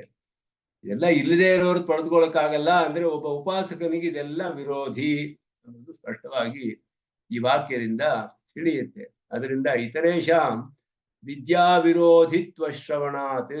ಮಕ್ಕಳಿಗೆ ಇದೆಲ್ಲ ಆಗುತ್ತೆ, ಆದರೆ ಒಬ್ಬ ಉಪಾಸಕನಿಗೆ ಇದೆಲ್ಲ ಉಪಾಸನೆಗೆ ವಿರೋಧಿ. ಪರಬ್ರಹ್ಮನನ್ನ ಪಡೆದುಕೊಳ್ಳಕ್ಕಾಗೋದಿಲ್ಲ ಇದೆಲ್ಲ ಇದ್ರೆ. ಆದ್ರಿಂದ ಅದು ಸ್ಪಷ್ಟವಾಗಿ. ಮತ್ತೆ ಆಹಾರ ಶುದ್ಧವು ಸತ್ವಶುದ್ಧಿ ಇತ್ಯಾದಿಶು, ಅವನಿಗೆ ಕಾಮಭಕ್ಷಣ ಅನ್ನೋದು ಆಗೋದಿಲ್ಲ. ಕಾಮಭಕ್ಷಣ ಮಾಡಿದ್ರೆ ಮನಸ್ಸು ಶುದ್ಧವಾಗಿರೋದಿಲ್ಲ. ಅದರಲ್ಲಿ ಆಹಾರದಲ್ಲಿ ಸೂಕ್ಷ್ಮವಾದ ಅಂಶ ಮನಸ್ಸಿಗೆ ಹೋಗುತ್ತೆ. ಚಾಂದೋಗ್ಯದಲ್ಲಿ ಹೇಳುವಾಗ ಎಲ್ಲದರಲ್ಲಿಯೂ ಸೂಕ್ಷ್ಮ ಸ್ಥೂಲ ಮಧ್ಯ ಅಂಶಗಳಿದೆ. ಆಹಾರ ತಗೊಂಡಾಗ ನಾವು ಅದರಲ್ಲಿ ಸ್ಥೂಲವಾದ ಅಂಶ ಪುರೀಷಕ್ಕೆ ಹೋಗುತ್ತೆ, ಮಧ್ಯಮವಾದ ಅಂಶ ಮಾಂಸಕ್ಕೆ ಹೋಗುತ್ತೆ, ಸ್ಥೂಲವಾದ ಅಂಶ ಮನಸ್ಸಿಗೆ ಹೋಗುತ್ತೆ. ಆಹಾರಕ್ಕೂ ಮನಸ್ಸಿಗೂ ನೇರವಾಗಿ ಸಂಬಂಧವಿದೆ ಅಂತ ತಿಳಿಯುತ್ತೆ. ಅದರಿಂದ ಸಾತ್ವಿಕ ಆಹಾರ ಸೇವನೆಯಿಂದ ಮನಸ್ಸಿನ ಶುದ್ಧಿ ಉಂಟಾಗುತ್ತೆ, ಸತ್ವಶುದ್ಧಿ. ಅದರಿಂದಲೇ ಧ್ರುವ ಸ್ಮೃತಿ, ಅವನಿಗೆ ಧ್ಯಾನ ಮಾಡೋಕ್ಕೆ ಆಗುತ್ತೆ. ಆಹಾರ ಶುದ್ಧವು ಸತ್ವಶುದ್ಧಿ, ಸತ್ವಶುದ್ಧವು ಧ್ರುವ ಸ್ಮೃತಿ, ಸ್ಮೃತಿಲಂಭೆ ಸರ್ವಗ್ರಂಥೀನಾಂ ವಿಪ್ರಮೋಕ್ಷ.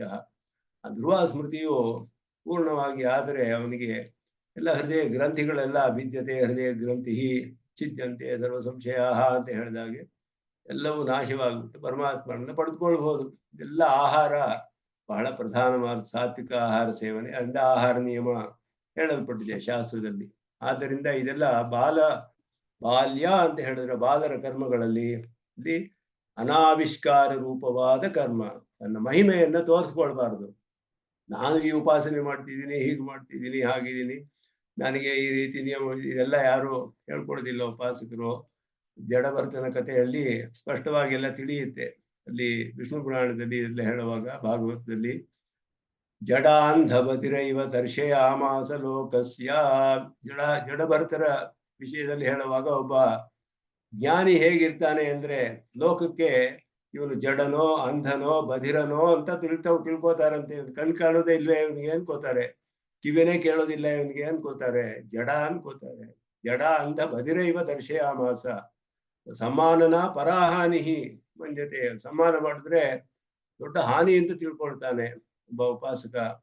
ಇದೆಲ್ಲ ಹೇಳಲ್ಪಟ್ಟಿದೆ ಸ್ಮೃತಿಗಳಲ್ಲಿ, ಅವರ ಚರಿತ್ರೆಗಳಲ್ಲಿ ನೋಡ್ಬೋದು. ಇದೆಲ್ಲ ಹೇಳೋದ್ರಿಂದ ಬಾಲ್ಯ ಅನ್ನೋದು ಅನಾವಿಷ್ಕಾರ ರೂಪವಾದ ಕರ್ಮ.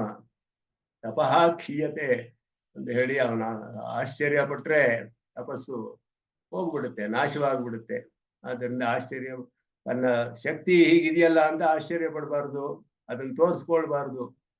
ಆದ್ದರಿಂದ ಅವನಿಗೆ ಹಾಗಾದ್ರೆ ಕೌಶಿಕ ಬ್ರಾಹ್ಮಣ ಮೊದಲಾದ ಕಥೆ ಎಲ್ಲ ನೋಡ್ತೀವಿ ನಾವು. ಅವನೊಂದು ಹಕ್ಕಿಯನ್ನ ಸುಟ್ಟು ಬಿಟ್ಟ, ಕಣ್ಣಲ್ಲಿ ದುರ್ಗುಟ್ಕೊಂಡು ನೋಡಿ ತಕ್ಷಣ ಅವನಿಗೆ ಗರ್ವ ಬಂದ್ಬಿಡ್ತು. ನೋಡಿದ್ಯಾ ಅಂತ ತಪಸ್ಸು ಎಂತಹ ಶಕ್ತಿ ಇದೆ ಅಂತ ಹೇಳ್ಬಿಟ್ಟು ಕಣ್ಣು ನೋಡಿ. ಆಮೇಲೆ ಒಬ್ಬ ಗೃಹಿಣಿ ಮನೆಗೆ ಬಂದು ಭಿಕ್ಷೆ ಕೇಳಿದಾಗ ಅವಳು 10 ನಿಮಿಷ ತಡವಾಗಿ ಕೊಟ್ರೆ ಅವಳು ಕಣ್ಣು ಮುಟ್ಕೊಂಡು ನೋಡ್ದ ದುರ್ಗುಟ್ಕೊಂಡು. ಅವಳು ಹೇಳಿದ್ದು, ನಾನು ಆ ಪಕ್ಷಿ ಅಲ್ಲ ನಿನ್ ದೃಷ್ಟಿಯಿಂದ ಸುಟ್ಟು ಹೋಗಕ್ಕೆ.